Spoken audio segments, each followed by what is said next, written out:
son trône est fondé sur la justice.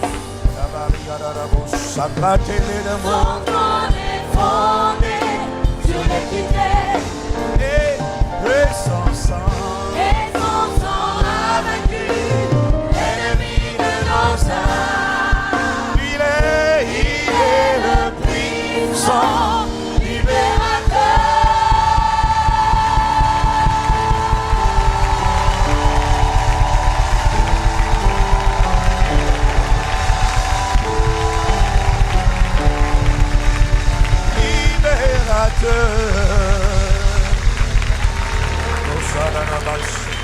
Est-ce qu'on peut acclamer le nom du Seigneur, le libérateur, le rocher des siècles, l'ancien des jours, le Seigneur, le maître, propriétaire, Paulus, Adonai. Alléluia. Alléluia. Qui est semblable? Avec quel gamme? Adonai.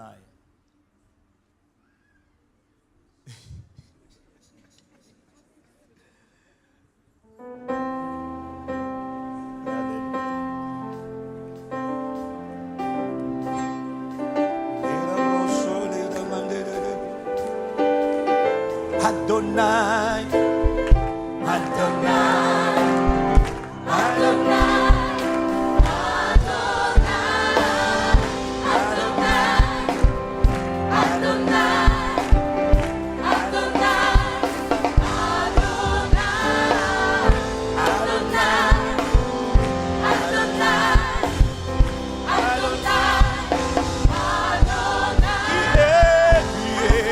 Qui est semblable,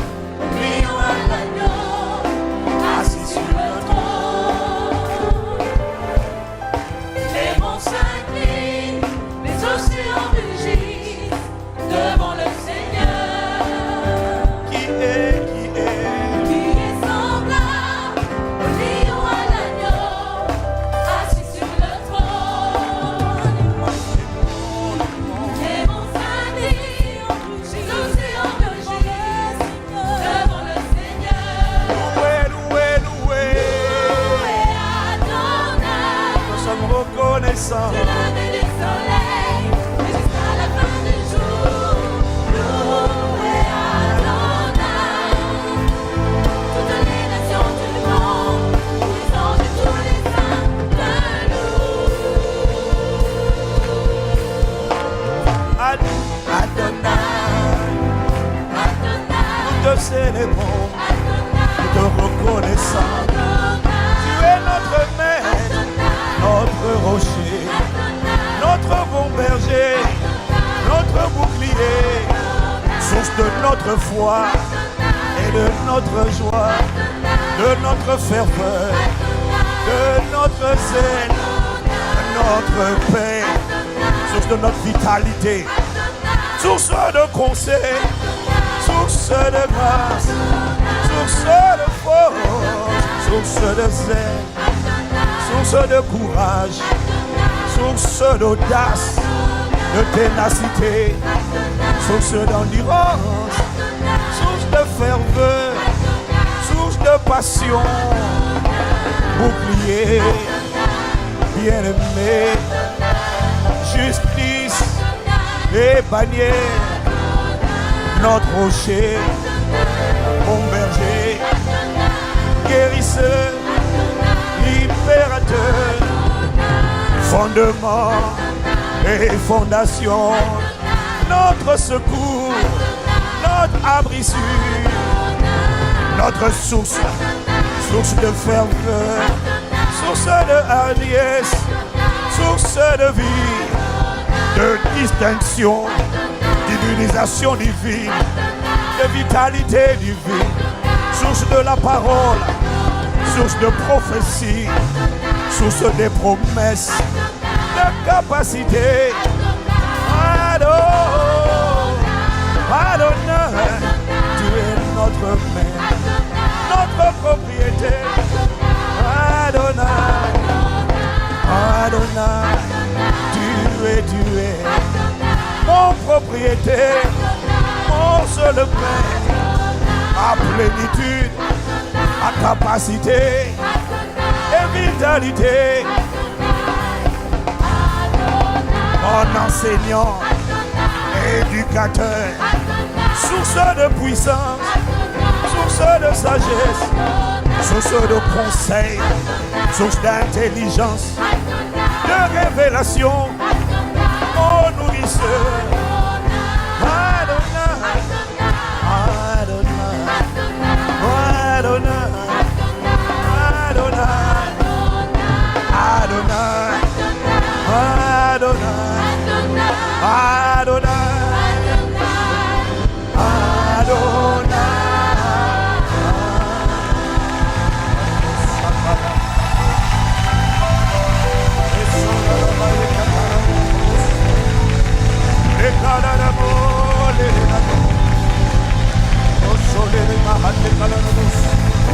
Adonai, we worship you.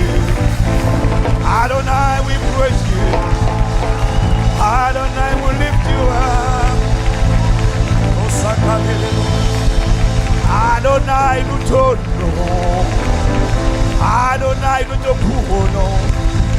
Adonai, nous te célébrons. Adonai, nous t'adorons. Adonai, nous te louons. Adonai, nous t'élevons. Oh, oh. Adonai, nous t'élevons. Nous te proclamons. Nous te reconnaissons. Nous t'accueillons. Nous t'honorons. Nous avons soif de toi. Adonai, nous dépendons de toi. Moteur de notre vie, source de notre vigueur, ferveur. Adonai, nous te recevons. Nous dépendons de toi.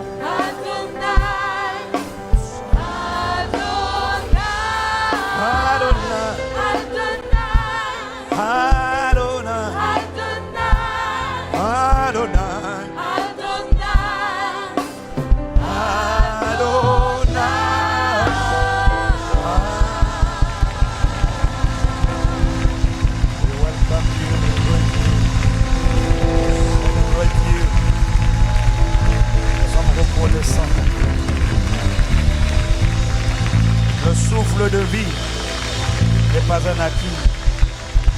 Une semaine de plus n'est pas un acquis. Nous sommes reconnaissants. Éduque-nous.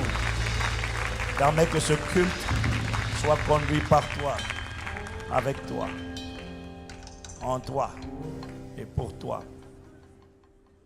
Merci Père pour le nom de Jésus. Merci pour le don de Jésus. Merci pour le sang de Jésus. Merci pour le don du Saint-Esprit. Merci pour le ministère du Saint-Esprit. Merci pour l'assistance du Saint-Esprit. Merci pour le consolateur, le Saint-Esprit en nous. Merci pour l'onction, le Saint-Esprit sur nous. L'Esprit du Seigneur. Ce matin, fais la différence. Ce matin, éduque. Ce matin, envoie ta parole comme tu veux. Alors que nous reconnaissons notre incapacité totale. Et que nous reconnaissons dépendre de toi et de toi seul. Cher Esprit de Jésus. Chère onction de Dieu. Fais la différence, nous t'implorons. Et que Jésus soit glorifié. Que tes œuvres soient palpables et manifestes. Que ton toucher soit certain. Que ta puissance soit libérée. Que ta main soit étendue. Que ta parole soit inspirée. Que ta parole soit vivante. Que l'onction brise les jougs. Que l'onction ôte les fardeaux. Que ta parole soit lancée comme un javelot. Et qu'elle déchire et qu'elle détruise les chaînes. Onction de Dieu. fait la différence. Alors que tu es imploré, supplié, reconnu, aimé, cher Esprit de Dieu. Oh, magnifique Esprit de Jésus, chère onction de Dieu. C'est toi que nous désirons ce matin. Toi seul fais la différence. Et il n'y en a pas de comme toi. Non, non, non, non. Tu es la personne la plus importante dans nos vies et sur la terre. Cher Esprit de Dieu. Cher Esprit de Dieu. Cher Esprit de Dieu. Cher Esprit de Dieu. Cher Esprit de Dieu. Combien magnifique,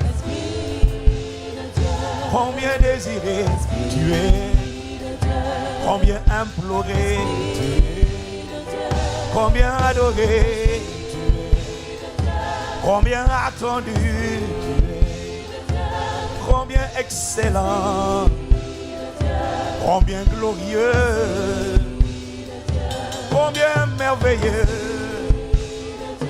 combien magnifique,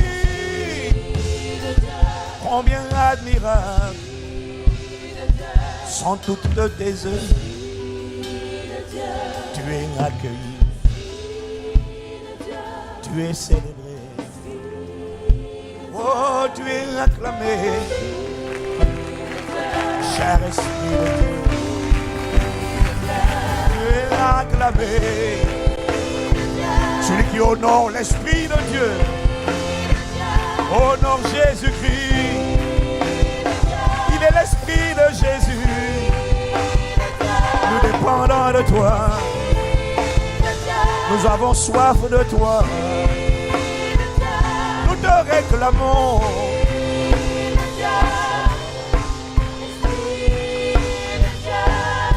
Magnifique. Combien magnifique. Combien magnifique. Esprit du Dieu vivant. We welcome you once again.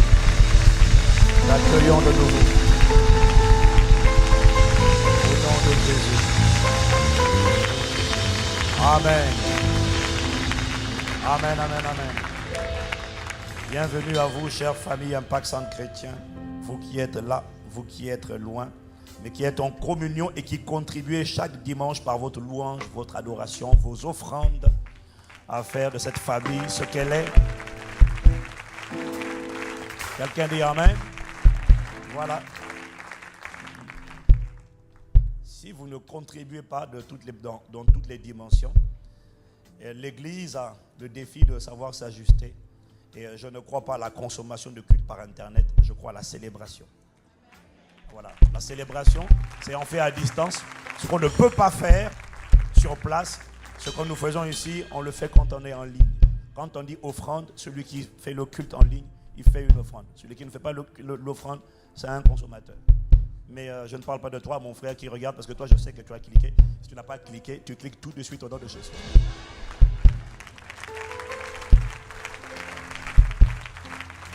Amen. Comme a dit Paul, ce n'est pas ton argent, c'est ton obéissance, c'est ton adoration que Dieu recherche. Tu as remarqué que depuis le temps que tu ne fais pas d'offrande, l'Église avance. Elle continuera d'avancer. Donc ce n'est pas tes petits centimes. Sois calme. Sois calme. Sois calme. Il y en a qui sont qualifiés pour parler de certains sujets. Je suis qualifié pour parler de ça. Je suis crédible par la grâce de Dieu. Donc je peux te parler. Je peux te parler de ça. Je peux te défier, te challenger. Je suis qualifié. Voilà. Voilà. J'aime quand je suis crédible dans quelque chose. J'aime quand la crédibilité te rend confiant, détendu et te donne de l'assurance.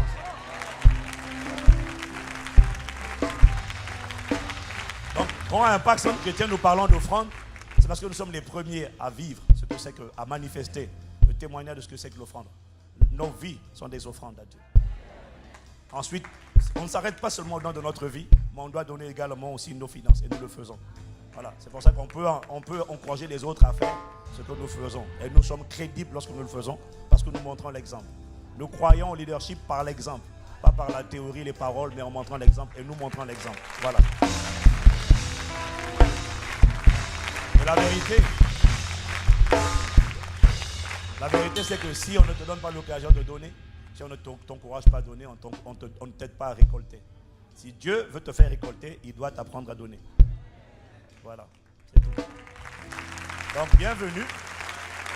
Avant de t'asseoir, je voudrais que tu dises à 4 personnes, 4 c'est le chiffre de la terre, tu dis à 4 personnes, vraiment, je suis content de te voir aujourd'hui. Voilà.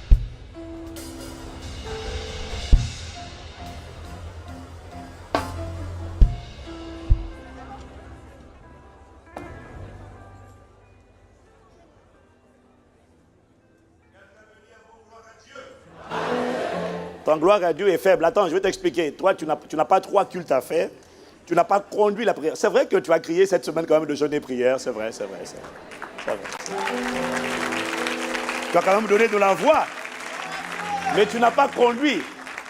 Donc, tu dois crier plus fort que moi. Quand je dis Amen, tu dois dire Alléluia. Ça, c'est du vrai, ça. Amen. Je voudrais commencer ce culte avant ma partie.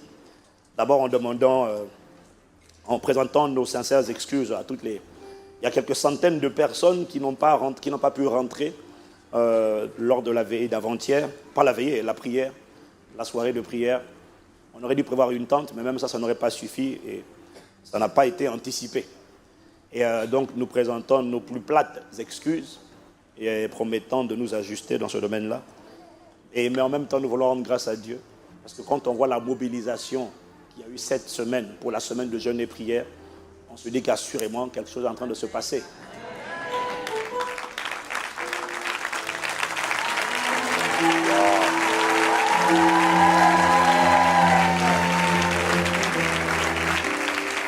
Demande à ton voisin, toi on dirait que tu as trop mangé avant de venir à l'église.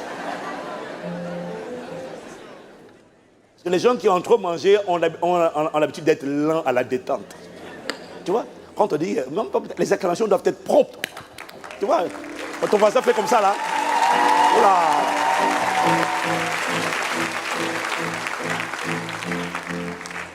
C'est impressionnant de voir comment le peuple de Dieu s'est mobilisé massivement. Comment dès lundi, toutes les salles, pas toutes les salles, l'auditorium et les salles, il y a Kempson Annex étaient déjà remplis dès le lundi. Et lorsque il n'y a pas un séminaire spécial, avec un grand orateur, un grand homme de Dieu, il y a uniquement un grand Saint-Esprit dans la place. Et beaucoup d'entre nous avons discerné ça. C'est pour ça que nous étions là, fervents, bouillants dans la présence de Dieu. Et jour après jour, nous pouvons reconnaître que le Saint-Esprit a agi dans sa vie et que quelque chose a commencé à se passer. Des prophéties vont s'accomplir. Les promesses seront manifestes. Les intercepteurs sont dispersés au nom de Jésus. Le Saint-Esprit a commencé cette œuvre et il la rendra parfaite. Et de toutes les paroles qui ont été prononcées par Dieu à travers la méditation de sa parole ou à travers un réma qui t'a été adressé ou que tu as reçu, de toutes les paroles qui sont sorties de sa bouche, aucune ne restera sans effet au nom de Jésus. La fidélité de Dieu sera constatée et attestée. Sa fidélité parlera. Ses œuvres seront visibles. Le nom de Jésus sera glorifié. Au nom de Jésus. Quelqu'un me dit Amen. Cela dit, cela m'amène à insister sur notre mobilisation parce que vous comprenez forcément que... il faut que Impact Centre Chrétien, ici, là, on déménage. C'est une évidence. Voilà pourquoi nous avons lancé le projet des bâtisseurs du royaume. Et à ce jour, il y a... vous savez que tous les dimanches, nous sommes en termes d'adultes, je ne compte pas les enfants, nous sommes entre 2000 et 2500 adultes chaque dimanche, ici, à Boissy-Saint-Léger. D'ailleurs, Sergi est en train de pousser de manière extraordinaire Impact Centre Chrétien Sergi. Vous savez que c'est maintenant bientôt 400 personnes tous les dimanches, hein, quand même. Vraiment, hein. Je ne parle même pas de la famille internaute qui sont Ils sont quoi, plus de 5000 connexions, hein? Connexion, pas personne, connexion. Dis avec moi, waouh!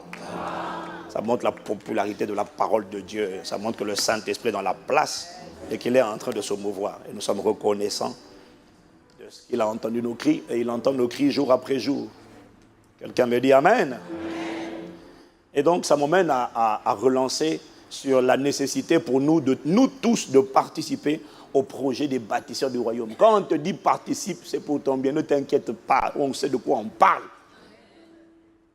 Active l'alliance des hommes et des femmes qui deviennent riches pour Dieu. Et je bénis Dieu parce que j'ai vu parmi les vœux là, j'ai vu, bon, tout le monde n'a pas rempli encore son enveloppe des bâtisseurs du royaume. Il y en a à peu près 250 qui ont rempli leurs enveloppes. Mais j'ai vu des gens qui essaient de rattraper ma foi. Ils essaient de rattraper mon niveau de foi. Donc, j'ai vu des gens qui ont mis 100 000, 100 000, 100 000. J'ai dit, hey, toi, tu mets 100 000, t'inquiète pas. J'ai décidé de doubler et de tripler et de monter. Tu ne vas pas me rattraper au nom de Jésus. Mais je suis quand même fier de voir comment certains ont défié. Dieu donne de la semence au semeur et il te donnera ta semence. À condition que tu ne sois pas paresseux. Parce que la semence vient quand tu déposes les vases. Le vase, c'est une activité. Dis Amen. Dis Amen. Amen.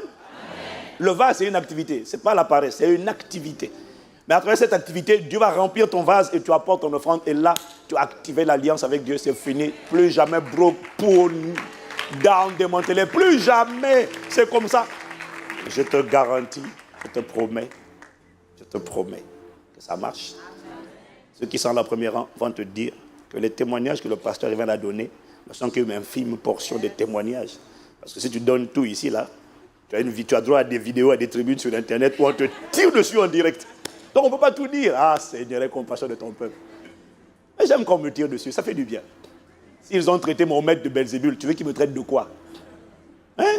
Pourquoi on vous tire dessus? Mais c'est normal, on a tiré dessus, on a sali, accusé Jésus. Tu veux qu'on fasse quoi sur nous?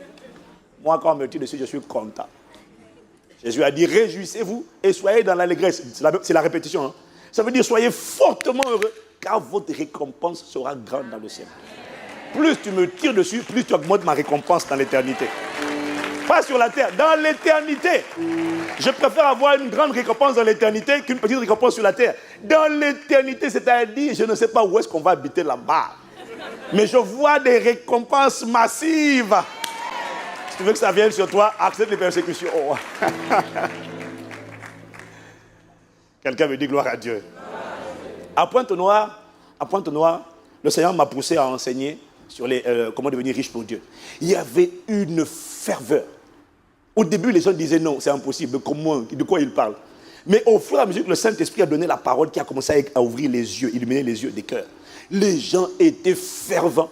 Dans un pays où, à cause de la chute du pétrole, déjà même sans la chute du pétrole, déjà c'est compliqué. Mais avec la baisse du baril, c'est compliqué. Les gens perdent leur emploi. C'est quand même difficile. Mais les gens ont eu la foi, l'audace quand ils ont compris la parole sur comment devenir riche pour Dieu. Et le pasteur Jesselin m'a dit, sur les plus de 2000 personnes qui ont assisté au séminaire, le premier dimanche là où j'ai annoncé ça, il y en a qui ont pris leur enveloppe, il y en a qui n'ont pas encore donné. Ils ont pris leur enveloppe. Il y en a qui ont pris leur enveloppe, ils ont rempli. Et ils ont mis des vœux de, comme dit pasteur André, de folie. Mais pas de folie, c'était des vœux de foi. Pourquoi? Dieu donne de la semence au semeur. Il le croit. Celui qui y croit, il reçoit la semence. Et les 250 personnes à Pointe-Noire, on se sont engagés pour plus de 3 600 000 euros. Ça, ce n'est pas les 2000, 250. Ma prière, pour toi qui es sur Internet, ou pour toi qui es là, c'est que tu ne t'exclus pas, de ça. Tu n'achètes pas les actions Apple parce que tu travailles chez Apple, ou parce que tu habites chez Apple, ou parce que tu vas chez Apple. Tu achètes les actions Apple parce que tu sais que c'est une action qui a de la crédibilité, qui va monter. Tu sèmes un paxan chrétien parce que tu sais, même si tu n'es pas de bonne foi, que c'est le Saint-Esprit qui est derrière cette affaire. Tu sais que c'est le Saint-Esprit. Donc, sème, là où tu vois que le Saint-Esprit est en train d'agir, sème, comme ça, quand ça monte, la même grâce vient sur toi et tu montes avec. Oh, la révolution. Bon, moi je t'aurais dit, hein, si après tu n'obéis pas, tu ne mets pas en pratique, ça te regarde. Mais ne viens pas dire, mais ces gens-là, pourquoi sont-ils à cette dimension? Nous, on aura marché sur la parole. Amen. Tu marcheras sur la parole au nom de Jésus et tu témoigneras. Quelqu'un me dit Amen.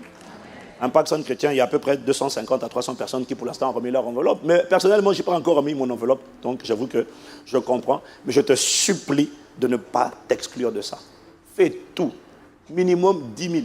Après moi, le minimum c'était 7 500 €. Dans un pays où le salaire moyen, 80 000 c'est combien? 120 €. 120 €. C'est ça le plus petit salaire. C'est 120 €. Les gens sont engagés pour 7 500. J'ai dit, mais comment ils vont faire? Le Saint-Esprit m'a dit, annonce ma parole. C'est moi qui vais leur donner cette capacité. Amen. Et donne des paroles prophétiques. Annonce. Dis que là où on avait fermé les contrats sont ouverts. Dès le lendemain, ça n'a pas tardé, j'ai commencé à avoir des messages de témoignage. Les gens m'ont dit, mais c'est insolent, c'est trop fort. Ce que vous avez dit, pasteur, je leur ai dit, celui qui ne veut pas te donner accès, qui ne veut pas accepter ton vase, soit il se conforme, soit il démissionne, soit on le licencie. Dès le lendemain, il y a des gens qui avaient perdu leur poste. Embrasse. Mais parce qu'ils mettaient les bâtons dans les roues, ils n'ont pas compris que les vases n'étaient plus des vases naturels, c'était des vases consacrés. Et que c'était Dieu qui combattait derrière. Alors que tu t'engages, ne t'inquiète pas. Dieu donne de la semence au semeur. Je ne sais pas entendre mon message, mais je ne sais pas pourquoi j'insiste autant. Mais Dieu donne, je n'ai pas fait ça au premier culte. Dieu donne de la semence au semeur. Il te donne la semence au nom de Jésus. Voilà, acclame, acclame, acclame, acclame. Le Saint-Esprit acclame. Quand le Saint-Esprit te délivre de la mentalité et du manque, mentalité de pauvreté et du manque, bénis Dieu ton âme. Voilà. Donc aujourd'hui, maintenant, nous commençons. Et nous continuons notre message de la semaine dernière sur comment faire pour que les prophéties, les paroles que Dieu a proclamées sur ta vie et sur ma vie, comment emmener ces paroles à devenir réalité. Dieu peut avoir dit, mais comment faire pour voir la prophétie ou la parole ou la promesse devenir réalité? C'est la question que nous posons tous les jours. Seigneur, tu as promis. Seigneur, tu as annoncé. Comment faire? Tout commence, on l'a dit la semaine dernière, par la prière. Lorsque nous adressons à Dieu toutes sortes de prières et de supplications, des prières de décret, des prières d'intercession, des prières de requête. On plaide devant Dieu pour que Dieu entende, pour que Dieu réponde, pour que Dieu exauce. Et tout ce qu'il faut, c'est que Dieu exauce et qu'il réponde. Et quand Dieu répond, il envoie toujours une... Oh là là, je répète, il envoie toujours une... Ah, c'est mieux. Ton voisin là, je ne sais pas. Voisin, nous nous interrogeons sérieusement à ton sujet. Dieu envoie une... Voilà. Dieu envoie toujours une parole. Et quand Dieu envoie une parole, ce sont des ordres. Quand le chef de l'État donne un ordre, ce sont les hommes qui se mettent en mouvement pour exécuter les ordres. Quand Dieu donne une parole, ce sont les messagers de Dieu, c'est-à-dire les anges qui exécutent les paroles que Dieu a données. Quelqu'un me dit Amen. Quelqu'un me dit Amen. Quand Dieu, et on a dit la semaine dernière que pour ce qui concerne les promesses, quand c'est une promesse, fécondité, quand c'est la promesse, la faveur, l'accès, la santé, tout ça là, ce sont des faits pour lesquels Dieu a déjà dit. Dieu a déjà dit. Oui. Ah, c'est comme ça qu'on attrape les gens. Dieu a déjà dit oui. Dieu n'a pas dit Amen, c'est toi qui as dit yes et... Je répète, tu as dit yes et... Amen. Ça, c'est toi qui as dit. Voilà, c'est ça. Quelqu'un me dit encore Amen? Amen. Quelqu'un me dit Amen? Amen. Donc Dieu a déjà dit oui et toi tu as dit oui et Amen. Parce que si tu ne dis pas oui et Amen, ça veut dire que tu n'as pas cru à ce qui a été annoncé. Mais quand tu dis oui et Amen, ça veut dire que je le prends, je l'attrape, je le saisis, je le prends comme ça là. J'attache ça autour de moi, je marche avec ça. Avec quoi? Avec la parole. Ça veut dire que je suis enceinte de la parole. Je déclare que tu vas enfanter la parole au nom de Jésus. Dis-moi Amen encore. Amen. Les anges sont des messagers. Les anges sont dans le contexte d'aujourd'hui, sont des livreurs de colis divins. Mais on a dit la semaine dernière que ce n'est pas suffisant que les anges soient en route. Parce que nous avons dit que tout colis divin toute prophétie, toute parole que Dieu a annoncée fera toujours l'objet de tentatives d'interception diabolique. Parce que toute prophétie rencontrera une résistance, mais toute prophétie ne rencontre pas le même niveau de résistance. Tout dépend du niveau de menace que représente la manifestation de ta prophétie, celle que tu as crue, la parole à laquelle tu crois. Voilà pourquoi il y a des choses que tu as l'impression que pour vivre ça, c'est facile. D'autres, tu as l'impression que c'est un combat, c'est un dur labeur. Il y en a pour se marier, tu sens qu'on dirait que c'est compliqué. Mais en fait, Satan est un stratège. Il va mettre plus de résistance là où il sait que ce qui sortira de la manifestation de cette prophétie, c'est quelque chose qui sera à la gloire de Dieu. Quand un mariage sera un mariage de témoignage qui va amener les nations à fléchir, qui va amener ta famille à dire non, on t'a combattu, on t'a appelé vieille fille, vieux gars, vieux garçon, tout ça. On a tellement... Quand Satan sait que ça, c'est la gloire de Dieu qui va sortir de là, parce que tout ce qui va sortir n'est pas forcément gloire de Dieu. Voilà pourquoi il y a des choses, il y a des trucs que Satan, il y a des projets qu'il ne combat pas. Mais quand c'est la gloire de Dieu qui va sortir, il va combattre, il va faire l'objet de, il va essayer d'intercepter, mais les intercepteurs qu'il mettra aux différents carrefours sont consumés par le feu du Saint-Esprit au nom de Jésus. Et ceux qui étaient dressés, positionnés pour empêcher la manifestation, qu'ils soient précipités à terre au nom de Jésus. Qu'ils soient consumés par le feu du Saint-Esprit. Quelqu'un me dit un bon Amen. Amen. Voilà pourquoi tu as l'impression que certaines choses, tu sais que c'est ton héritage, tu sais que ça, normalement, ça t'appartient, la santé, la faveur, la percée, tout ça, c'est normal, c'est mon Dieu. Mais pourquoi ça traîne? Parce qu'il y a une résistance. Voilà pourquoi on a dit qu'il faut être zélé. Il y a une résistance. Mais ces résistances céderont au nom de Jésus. Au fur et à mesure qu'elles ne céderont pas juste parce que nous disons Amen, elles céderont parce que nous payons le prix par toutes sortes de prières et de supplications, de requêtes, de ferveur, d'intercession. Lorsqu'on l'Église se met ensemble, quand l'Église se met ensemble en train de prier, l'Église est en train de faire un bras de fer. Si l'Église ne prie pas, il n'y a pas de bras de fer parce que la prière donne la force. Quand l'Église prie ensemble, c'est un bras de fer. Et nous ferons céder par la puissance du Saint-Esprit. Ceux qui résistent, ils céderont. Je n'ai pas entendu ton Amen. Donc c'est normal que certaines paroles, certaines prophéties soient combattues. Voilà pourquoi parfois tu sens que pour certains c'est le mariage, tu sens que ça bloque. Après ça, c'est comme si tout roule, tout coule, tout roule comme sur des roulettes. Tout avance comme sur des roulettes. Il y en a, le mariage c'était pas un combat, mais c'est l'enfant. L'enfant, ça c'est compliqué. C'est parce que l'enfant qui va sortir de là, c'est un enfant Samuel, c'est un enfant qui sera un instrument. Et le diable sait. Il le sait. Voilà pourquoi quand quelqu'un est en train de combattre, son combat ne vient pas dire mais pourquoi chez toi ça traîne? Tu dis tais-toi, tu sais pas, tu connais pas les enjeux, tu sais pas. Parce qu'il y a des gens qui essaient de te démoraliser, de te décourager. Mais pourquoi tu as tel problème? Pourquoi c'est pas normal? Tu es un serviteur de Dieu, tu pries Dieu, tu crois en Dieu. Pourquoi tu as tel problème? Ça va pas? Tu as attaqué, j'ai dit je ne suis pas attaqué, il y a un combat qui a lieu. Tu perds mon temps. D'ailleurs, je n'ai pas envie de t'entendre parler. Les bras courants. Tu ne comprends pas. Laisse-moi parler aux gens qui sont enceintes. Au moins les personnes qui sont enceintes pourront comprendre ce que je suis en train de vivre et de décrire. Y a-t-il une personne enceinte à la place? Bon. Il n'y a rien de pire quand tu es enceinte que de parler à quelqu'un qui ne connaît rien de la grossesse. Quand tu as les nausées, il dit, c'est ça nous les hommes malheureusement. Quand tu as la nausée, il dit, ah tu en fais trop. Je dois manger, ah tu manges trop. Tu ne comprends pas ce que c'est d'être enceinte.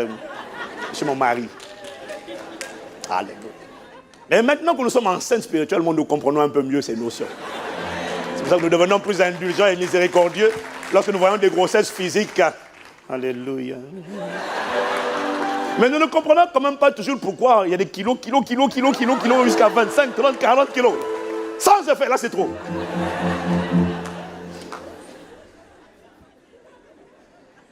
Waouh. Donc, dès lors que ce combat d'interception des paroles que Dieu a libérées, dès lors que ce combat est une réalité, puisque chaque prophétie, on l'a vu, sera attaquée, fera l'objet d'une intercession. Dis avec moi, elle échoue au nom de Jésus. Quelle doit donc être notre manière d'agir? On a vu que notre manière d'agir, contrairement à ce que nous sommes tous habitués à faire, c'est pas la peine de murmurer, c'est pas la peine de te lamenter, c'est pas la peine de critiquer, c'est pas la peine d'accuser Dieu. Dieu n'y est pour rien. Quand c'est une promesse qu'il a donnée, il a déjà dit oui. Donc Dieu n'y est pour rien. On a vu que c'est un combat. Quelle doit être donc notre attitude? Eh bien c'est simple, notre attitude doit consister à appliquer les mêmes clés, les mêmes principes, à opérer avec les mêmes secrets qu'ont opéré les hommes et les femmes, les témoins de la foi qui nous ont précédés et qui, à eux aussi, après avoir rencontré de l'opposition, ont fini à travers le combat de la foi, ont fini par remporter leurs promesses et voir la manifestation de la parole à laquelle ils avaient cru. D'où le titre de mon message, le combat de toute notre vie, le combat de la foi. Ça, mon frère, ma soeur, personne n'y échappera. Le combat de toute la vie, le combat de la foi. Dis avec moi, le combat de la foi. Il y aura toujours des domaines où tu diras, Seigneur, ça va, ça va. Mais il y aura des domaines où tu reconnaîtras que là, c'est vraiment un combat. Ça ne sera pas le même combat toute ta vie au nom de Jésus. Mais quand une montagne s'aplanira, une autre se dressera. Ce n'est pas une malédiction que je t'annonce, c'est juste une réalité. Dans la vie, il y aura toujours des montagnes. Parce que tu imagines un peu, s'il n'y a plus de montagne, il n'y a plus de combat, il n'y a plus d'opposition. Quand il n'y a pas d'opposition, il n'y a plus de résistance, il n'y a plus d'épreuve. C'est là que la plupart des gens se laissent aller à l'assoupissement total. Voilà pourquoi Dieu permet parfois certaines épreuves, parce qu'elles nous gardent en permanence. Parce que si tout va bien, tu vas dire quoi? Oh mon âme, réjouis-toi, sois heureux, apprécie la vie. Croise les jambes, mon âme, yes. Mon âme, tout va bien pour toi. Aucune adversité, aucun problème, aucun défi. Wow, quelle vie. Mon ami, ça n'arrivera pas dans cette vie. Si ça arrive pour l'instant, c'est parce que tu es encore enfant. Grandis. C'est pour ça que nos enfants n'ont pas envie de grandir. Ils disent, quand je vous vois avec tous les problèmes que vous avez, laisse-moi jouer encore. Est-ce que quelqu'un me suit? Il y aura toujours des montagnes. Les montagnes te rendent humble et t'obligent à chercher Dieu.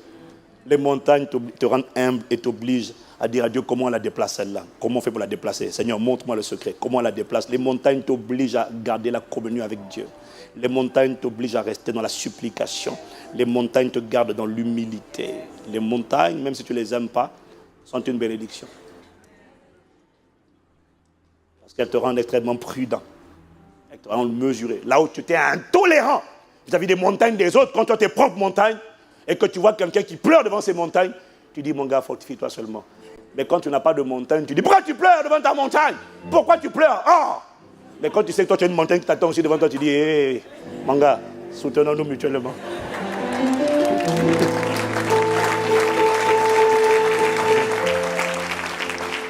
Dis à ton voisin, je te soutiens, je te soutiens, je te soutiens.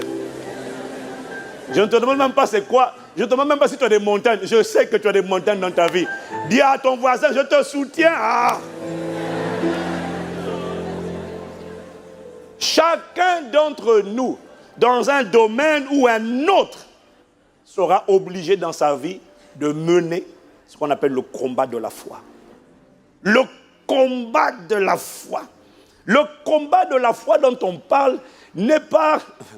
En vérité, ce n'est pas le combat contre le diable. Et ce combat ne nécessite pas de connaître les noms de tous les démons et les hommes qui s'opposent à toi et qui te font barrage. Non, le combat de la foi, c'est un combat qui consiste à tenir ferme dans la profession de ton espérance, dans la déclaration que tu as, dans la foi. La parole que tu as entendue, tu tiens ferme, tu restes sur cette parole, tu ne descends pas, non, tu restes ferme, tu ne chancelles pas, tu endures dans la foi. Ce combat de la foi, c'est un combat qui consiste à garder la parole, à garder la prophétie, à la saisir avec le bras de ton homme intérieur et à ne pas lâcher le colis divin que tu transportes. Tu attrapes la parole et tu la gardes. Et quand on te cogne, quand la vie te donne des coups, la main doit continuer. Même quand tu prends un coup, le colis ne doit pas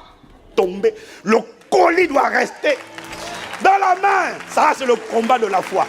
Parce que les coups de la vie viennent pour que ce que tu tiens tombe. Ça ne tombera pas au nom de Jésus.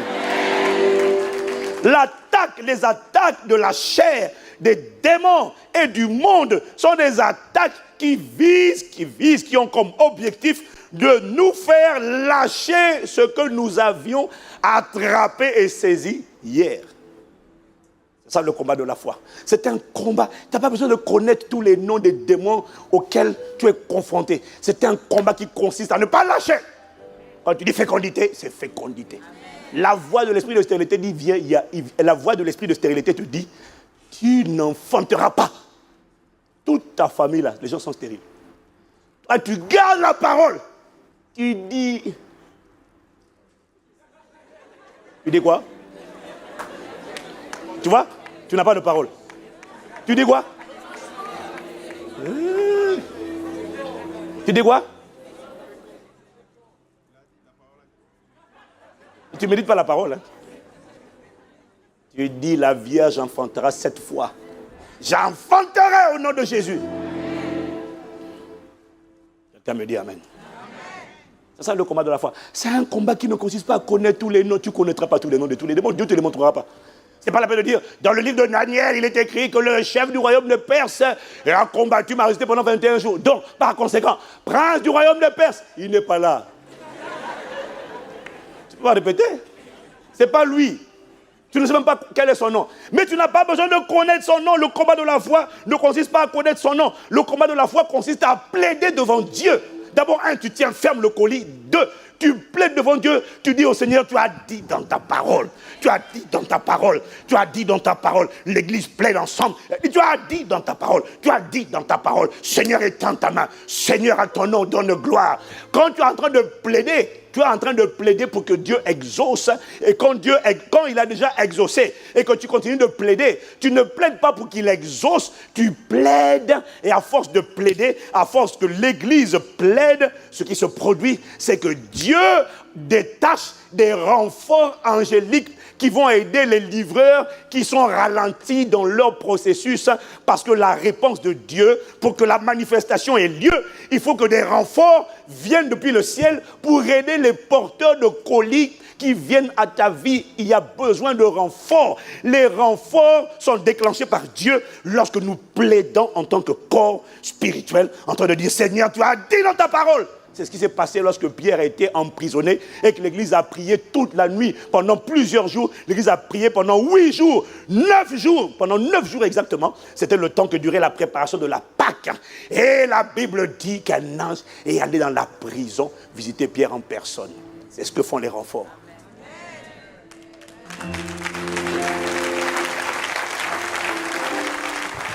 Le combat de la foi exige de savoir plaider, prier, jusqu'à ce que la gloire de Dieu atterrisse dans la situation. Le Saint-Esprit m'a dit, tu n'as pas besoin de connaître les noms de toutes les entités, tu ne les vois même pas. Tu ne sais pas quelle domination, quelle principauté. Demande-moi seulement, prie seulement jusqu'à ce que ma gloire atterrisse. Quand ma gloire va atterrir, chacun des gens qui sont là sauront ce qu'il a à faire. Ma Bible dit que Dieu se lève, ses ennemis se dispersent. C'est ce qui se produira lorsque la gloire de Dieu atterrira. Et je déclare qu'elle a commencé à atterrir et que la gloire sera renforcée au nom de Jésus. Je n'ai pas entendu. Le Saint-Esprit m'a dit, déclare, ça s'accomplira. Quand je te dis quelque chose, je te conseille pour toi-même de savoir, lambano, attrape la parole. Et tu dis, quand tu l'attrapes, tu dis Amen. Voilà. Ça veut dire, ainsi soit-il, ou qu'il me soit fait selon cette parole. Alors, comment faire pour voir la prophétie devenir réalité? On a lu la semaine dernière Hébreux 6, versets 11 à 12. Hébreux 6, versets 11 à 12. On va le relire, version 8 secondes. Nous désirons que chacun de vous montre le même zèle. Dis avec moi le même zèle. Dis avec moi la même ferveur. La même hardiesse. Chacun de vous montre le même zèle pour conserver jusqu'à la fin une pleine espérance, en sorte que vous ne vous relâchiez point. Qu'est-ce qui permet de ne pas se relâcher là où tout le monde se relâche? Qu'est-ce qui permet de ne pas céder là où tout le monde cède? C'est le zèle. Premier ingrédient, le zèle. Et je suis convaincu que plus d'une personne a vu son zèle être réveillé cette semaine. Et ce zèle ne baissera plus, il restera intact désormais jusqu'à la manifestation totale de l'espérance à laquelle je m'étais accroché. Quelqu'un me dit Amen. Verset 12, en sorte que vous ne vous relâchez point et que vous imitiez ceux qui par la foi et la persévérance héritent les promesses. Donc on a dit, là c'était trois éléments. 1, le zèle qui ne fluctue pas, qui ne baisse pas. 2, la foi. 3, la persévérance. Aujourd'hui nous voulons voir la foi. Dis avec moi la foi. Il dit d'imiter ceux qui par la foi et la persévérance voient la manifestation de ce qui avait été annoncé. Et lorsqu'on parle de foi, quelle est la personne la plus crédible dans la Bible pour nous parler de la foi, si ce n'est le Père, celui que la Bible appelle le Père de la foi, c'est-à-dire Abraham. Dis avec moi la foi. Dis avec moi la foi. Donc, le Saint-Esprit m'a amené cette semaine dans une étude. On va lire beaucoup la Bible aujourd'hui, là. On va lire un peu. Il m'a amené dans cette étude pour voir, étudier Abraham comme... J'avoue que je n'avais jamais été conduit à étudier le parcours de la foi d'Abraham de cette manière. N'empêche que si la Bible appelle le père de la foi, c'est parce que c'est à partir d'Abraham qu'on voit pour la première fois un être humain qui, malgré ses faiblesses, réussit à marcher, on le voit réussir à cheminer avec Dieu jusqu'à la fin de ses jours. Abraham est le premier être humain à avoir démontré à l'humanité ce que signifie véritablement marcher par la foi. Quelqu'un me dit Amen. Abraham, dis avec moi Abraham. Abraham n'est pas le symbole de la foi parfaite qui ne chancelle jamais, qui ne vacille jamais, qui est toujours ferme. Non, tu vas voir tout à l'heure que ce n'est pas vrai du tout. Non. Par contre, Abraham est l'exemple même d'un homme de la même nature que nous, qui est parvenu en dépit de sa chair, en dépit des combats de la chair, du diable et du monde, la coalition tripartite.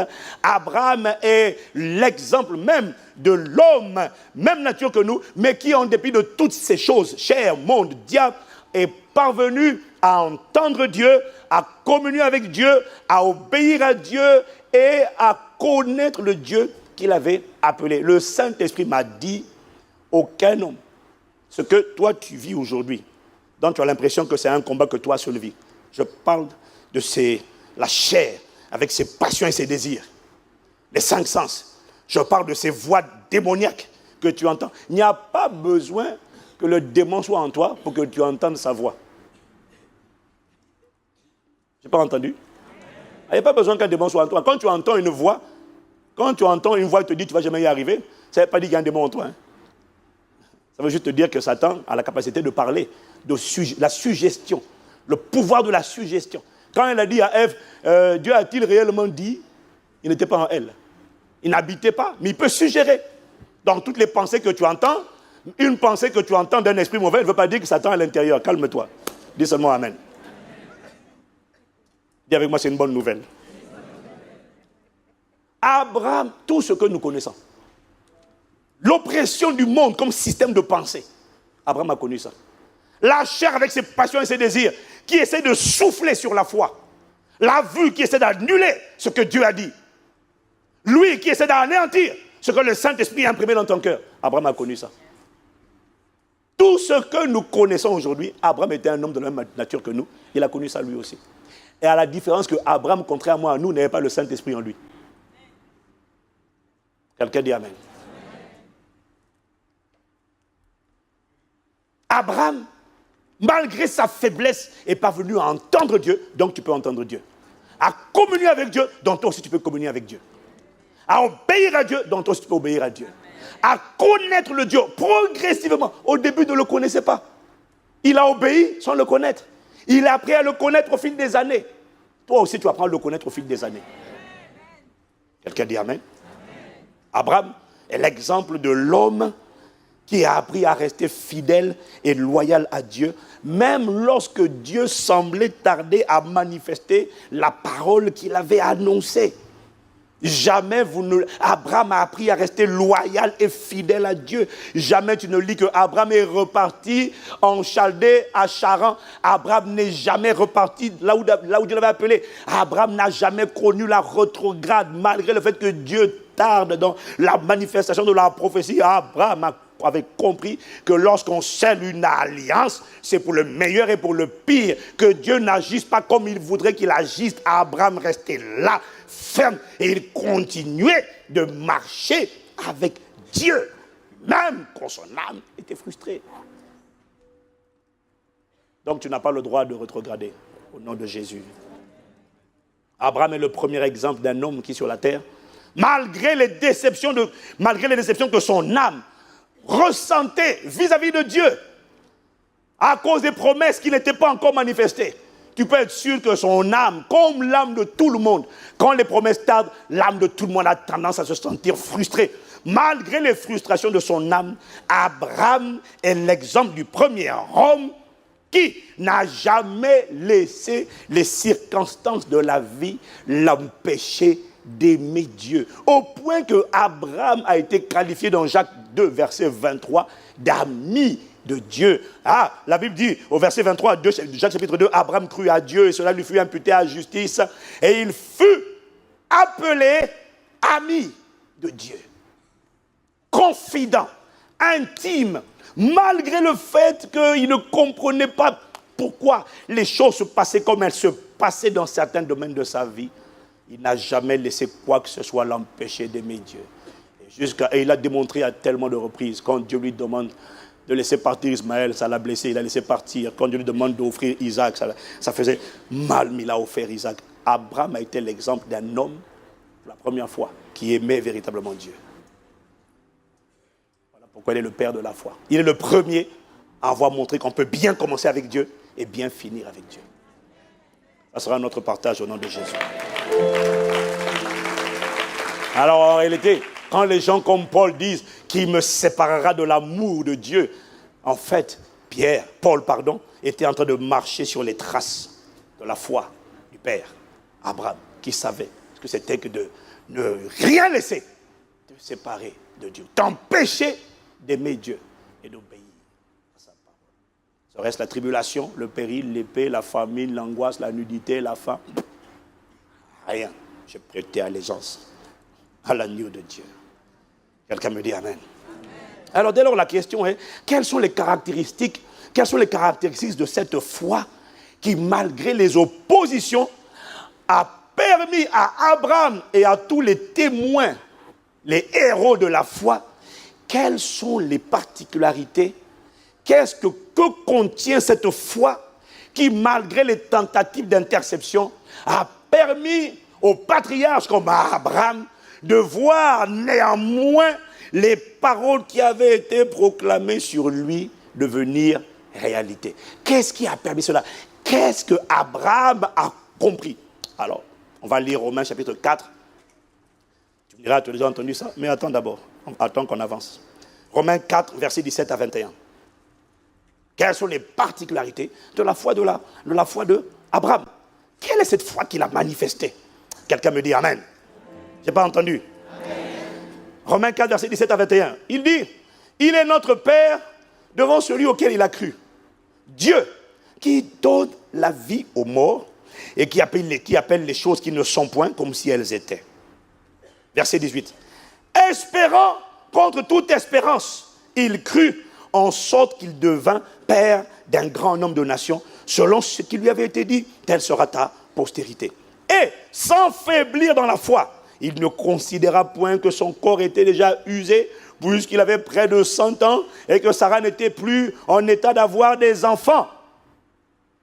Il ne douta point par incrédulité au sujet de la promesse de Dieu, mais il fut fortifié par la foi, donnant gloire à Dieu et ayant la pleine conviction que ce que Dieu promet, Dieu annonce, Dieu a la capacité aussi de l'accomplir. Quelqu'un me dit Amen.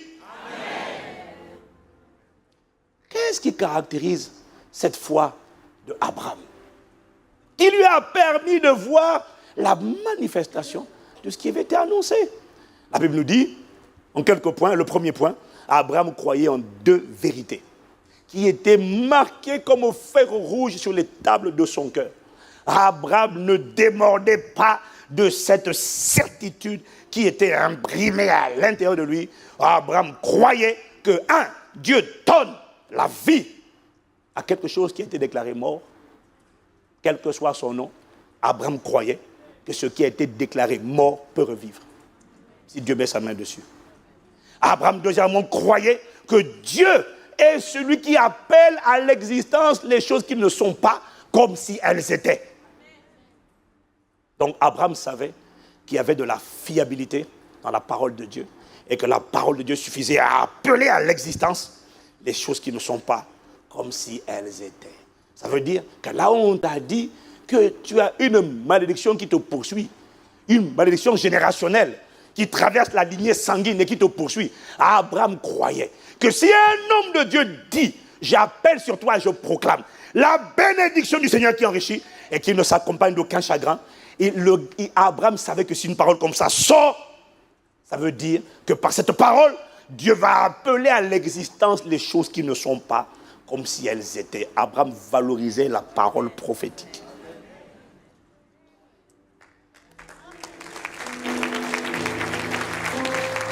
Quelqu'un me dit Amen. Quelqu'un me dit Amen. Quand tu as compris la dimension de la parole prophétique, tu ne cherches plus à ce qu'on te touche. Tu cherches juste à recevoir les paroles qui sortent. Parce que tu sais que cette parole ne restera pas parole, c'est une graine. Et quand on va rencontrer le champ de mon cœur, quelque chose sera manifesté.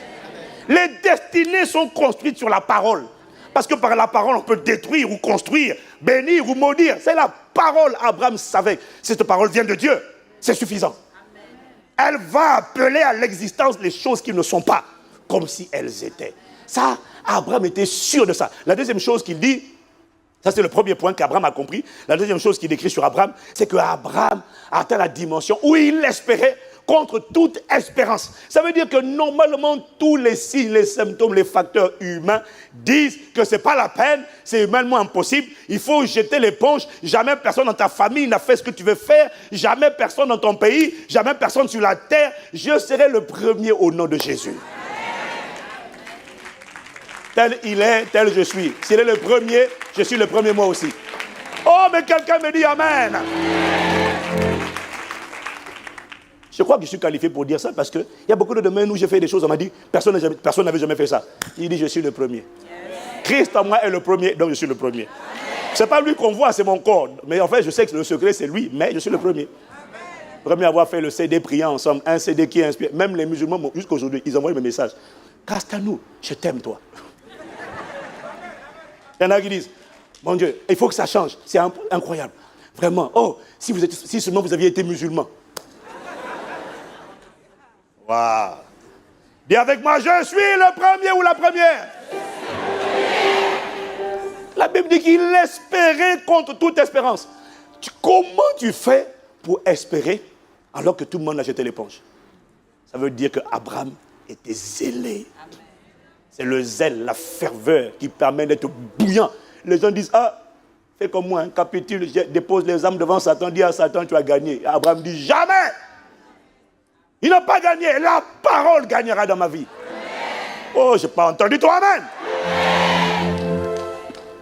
Troisième secret d'Abraham, de sa foi, il dit, il ne faiblit pas dans la foi. C'est ce qui est écrit, non? Sans faiblir dans la foi, il ne considéra point que son corps était déjà usé. Sans faiblir. Ça veut dire qu'il n'a pas faibli. Comment a-t-il fait pour ne pas faiblir? C'est simple, il donne la réponse. Il ne considéra point.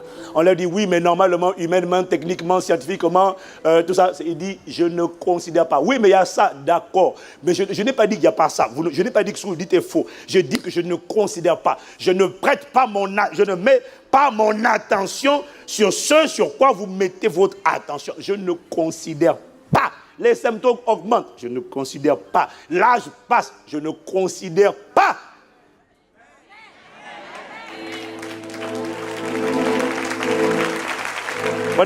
Au numéro 4, il dit, il ne douta point au sujet de la promesse. Il ne douta point par incrédulité au sujet de la promesse. Au contraire, il fut fortifié dans la foi. Il fut fortifié, c'est écrit quoi?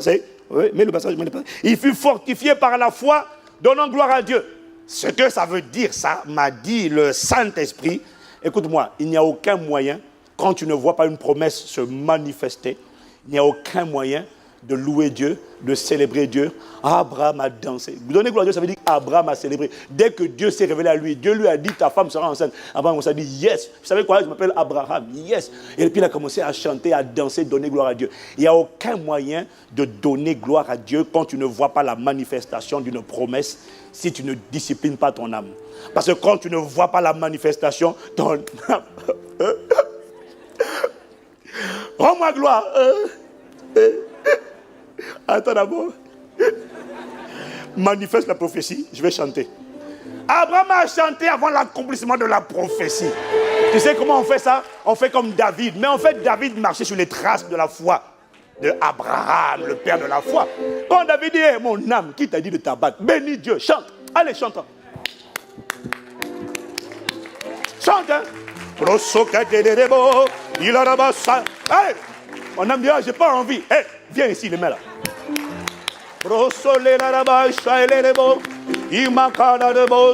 Tant que j'ai la voix, je chanterai. Tant que j'ai les mains, j'acclamerai. Tant que j'ai les pieds, je danserai. Je bénirai ton nom.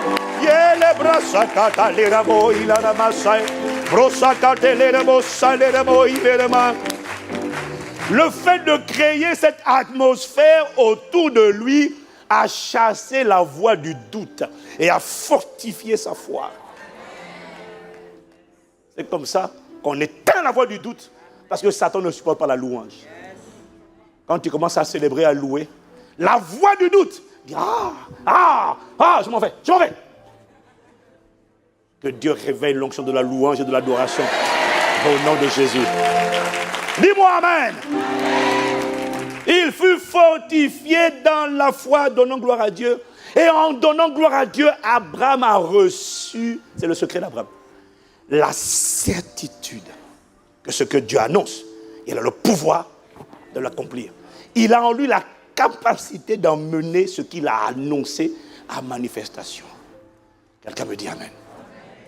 Quand tu lis ce texte, ce beau texte, il nous fait dire à tous, waouh, quelle foi. Le gars, sans avoir la Bible à son époque, sans avoir le Saint-Esprit en lui, tu dis, waouh. Il a eu tout ça parce que tu compares à ta foi. Je compare à ma foi et je m'incline et je baisse la tête. Je dis, Père Abraham, chapeau. Si c'est vrai, dis amen. Si c'est vrai, acclame, parce que tu sais que c'est vrai.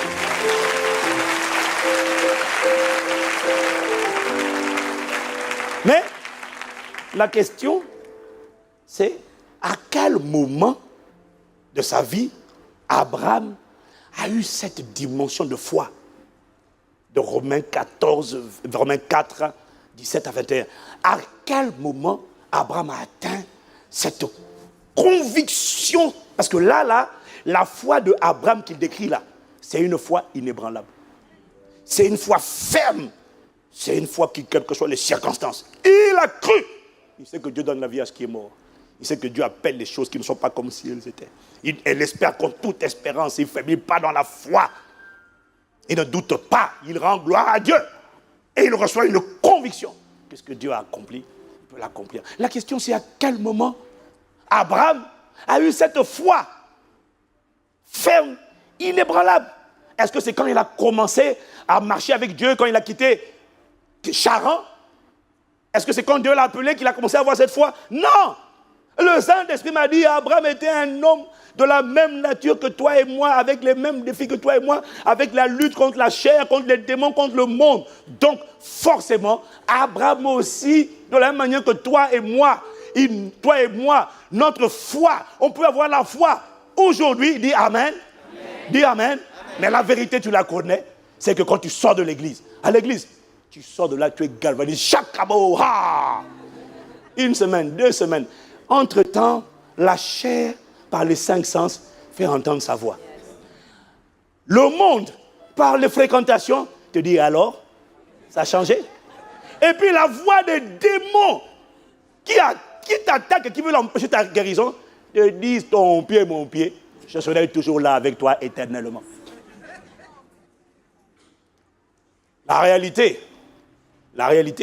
c'est qu'une foi ferme et inébranlable ne se construit pas en une journée. Elle ne se construit même pas en un an. Ça prend tout un cheminement au cours duquel ta foi va être ferme. À un moment donné, elle faiblit un peu. Et puis elle redevient ferme si on te reprend sur le même message, à condition qu'on te reprenne sur le même message, parce que la parole contient la vie, les vitamines, les nutriments qui ressuscitent la foi. Et puis après, même quand ta foi est ressuscitée, boum, elle prend encore un coup. Et tu as encore besoin d'être rechargé. Et puis après, elle prend encore un coup. Mais il arrive un temps, et ce temps est venu, où cette foi devient ferme et inébranlable.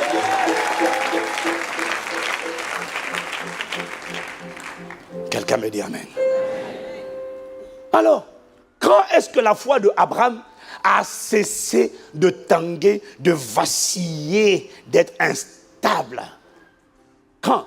Pour voir ça, il faut aller lire l'historique, le cheminement, le parcours de la vie d'Abraham qu'on va lire maintenant. Et tu vas comprendre.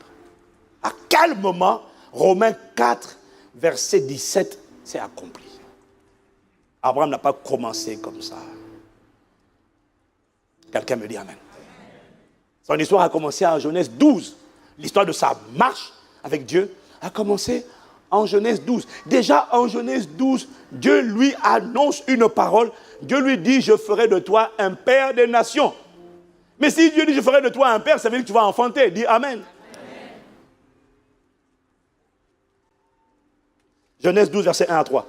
L'Éternel dit à Abraham, va-t'en de ton pays, de ta patrie et de la maison de ton père, dans le pays que je te montrerai. Je ferai de toi une grande nation et je te bénirai. Je rendrai ton nom grand et tu seras une source de bénédiction.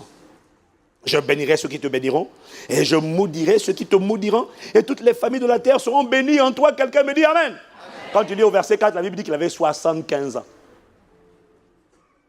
Donc quel que soit ton âge, Kokoba, même à 80 ans, il n'est pas trop tard pour être appelé. Voilà, donc nous sommes tous qualifiés, nous sommes tous au bon endroit, quel que soit notre âge, il n'est pas trop tard. Arrête de dire que non, c'est trop tard, j'aurais aimé me convertir plus jeune. J'aurais aimé avoir l'âge du pasteur. Oh là, nous c'est déjà passé. Non, non. Même à 60 ans, 70 ans, on peut encore se lever. Quelqu'un me dit Amen. Amen.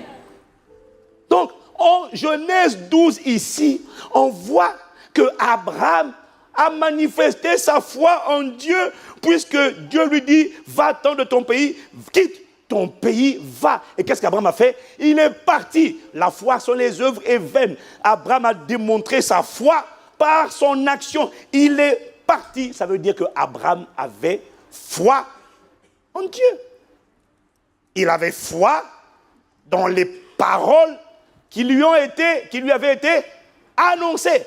Et la preuve de cette foi, c'est qu'il s'est mis en mouvement. Donc, il croyait en la parole qui lui disait, tu seras une grande nation, et je ferai de toi une source, tu seras une source de bénédiction, je rendrai ton nom grand, je bénirai ceux qui te béniront. Abraham a cru à ce qui lui avait été annoncé. Quelqu'un me dit Amen. Amen. Ça, on est dans Genèse, chapitre 12. Dis Amen.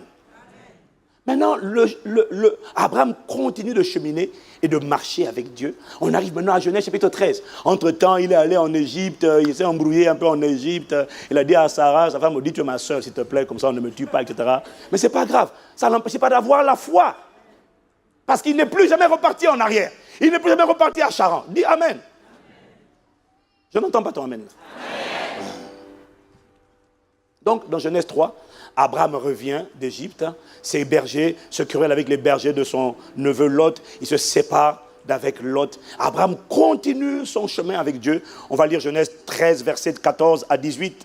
L'Éternel dit à Abraham, après que Lot se fut séparé de lui, lève les yeux et du lieu où tu es, regarde vers le nord, vers le nord et le midi, donc le sud, vers l'est et l'ouest, car tout le pays que tu vois, je le donnerai à toi et à ta postérité pour toujours. Je rendrai ta postérité comme la poussière de la terre, en sorte que si quelqu'un peut compter la poussière de la terre, ta postérité sera comptée. Qu'est-ce que Dieu fait en Genèse 13, Dieu lui redonne la parole. Dieu lui redit ce qu'il a déjà dit en Genèse 12. Dieu lui dit, regarde la poussière de la terre, si tu peux compter cette poussière. Ta postérité, c'est-à-dire ce qui va sortir de toi, va ressembler à ça. Si quelqu'un me suit, qui dise Amen. Si quelqu'un me suit, qui dise Amen. Donc Abraham continue sa marche avec Dieu. Qu'est-ce que Dieu fait? Au fur et à mesure que Abraham avance avec Dieu, Dieu renouvelle sa parole. Dieu rappelle sa fidélité. Dieu renouvelle. Et c'est ce qu'il fait dimanche après dimanche. Il renouvelle la parole. Voilà pourquoi il ne faut jamais dire, ah, j'ai écouté ce message. Non, parce qu'en fait, à chaque fois que tu réécoutes le message, la foi est en train d'être réalimentée, approvisionner ton esprit est en train d'être nourri régulièrement. Si tu me suis, dis Amen. Amen encore. Amen. Donc, Dieu lui donne la promesse en Genèse 12. En Genèse 13, Dieu donne une nouvelle piqûre, une nouvelle injection de foi. En disant, voilà ce qui va se passer. Tout le pays que tu vois, il lui promet 1, la postérité. 2, il lui promet le territoire sur lequel il se trouve. En Genèse, maintenant, on descend, on avance. Genèse 14, Abraham marche toujours avec Dieu. Abraham remporte des victoires avec Dieu. Avec Dieu et grâce à Dieu. Abraham, c'est le passage où Abraham apprend que son neveu Lot qui habite Sodome et Gomorrhe, Abraham apprend qu'il y a une coalition de rois qui a fait la guerre contre une coalition de rois constituée entre autres du roi de Sodome et Gomorrhe, et que les rois qui ont attaqué les gens de Sodome et Gomorrhe ont vaincu, et que Lot, son neveu, a été emporté comme esclave. Est-ce que quelqu'un me suit? Est-ce que quelqu'un me suit? En Genèse 14, qu'est-ce qu'il fait Abraham quand il apprend que son neveu Lot a été fait prisonnier, est parti, a été fait esclave? Il prend 318 de ses plus vaillants serviteurs qui étaient dans sa maison, et il va faire la guerre, et il poursuit une coalition de rois qui probablement étaient des milliers d'individus et de soldats, et il prend 318 personnes de sa maison qui étaient des vaillants soldats, et il va faire la guerre à des milliers de gens. Ça veut dire qu'Abraham était un homme qui ne doutait même pas, parce que tu ne montes pas avec 318 personnes attaquer des milliers de gens si tu n'es pas convaincu que le Dieu de victoire te donnera la victoire sur tes ennemis. Tu ne fais pas ça. Ce texte nous prouve que Abraham était sûr, il était certain, imprimé sur les tables de son esprit, que Dieu lui donnerait la victoire quand il allait aller récupérer son neveu Lot. Quelqu'un me suit, il dit Amen. Donc, ça veut dire qu'Abraham avait la foi dans la victoire sur tous ses ennemis. Dis Amen.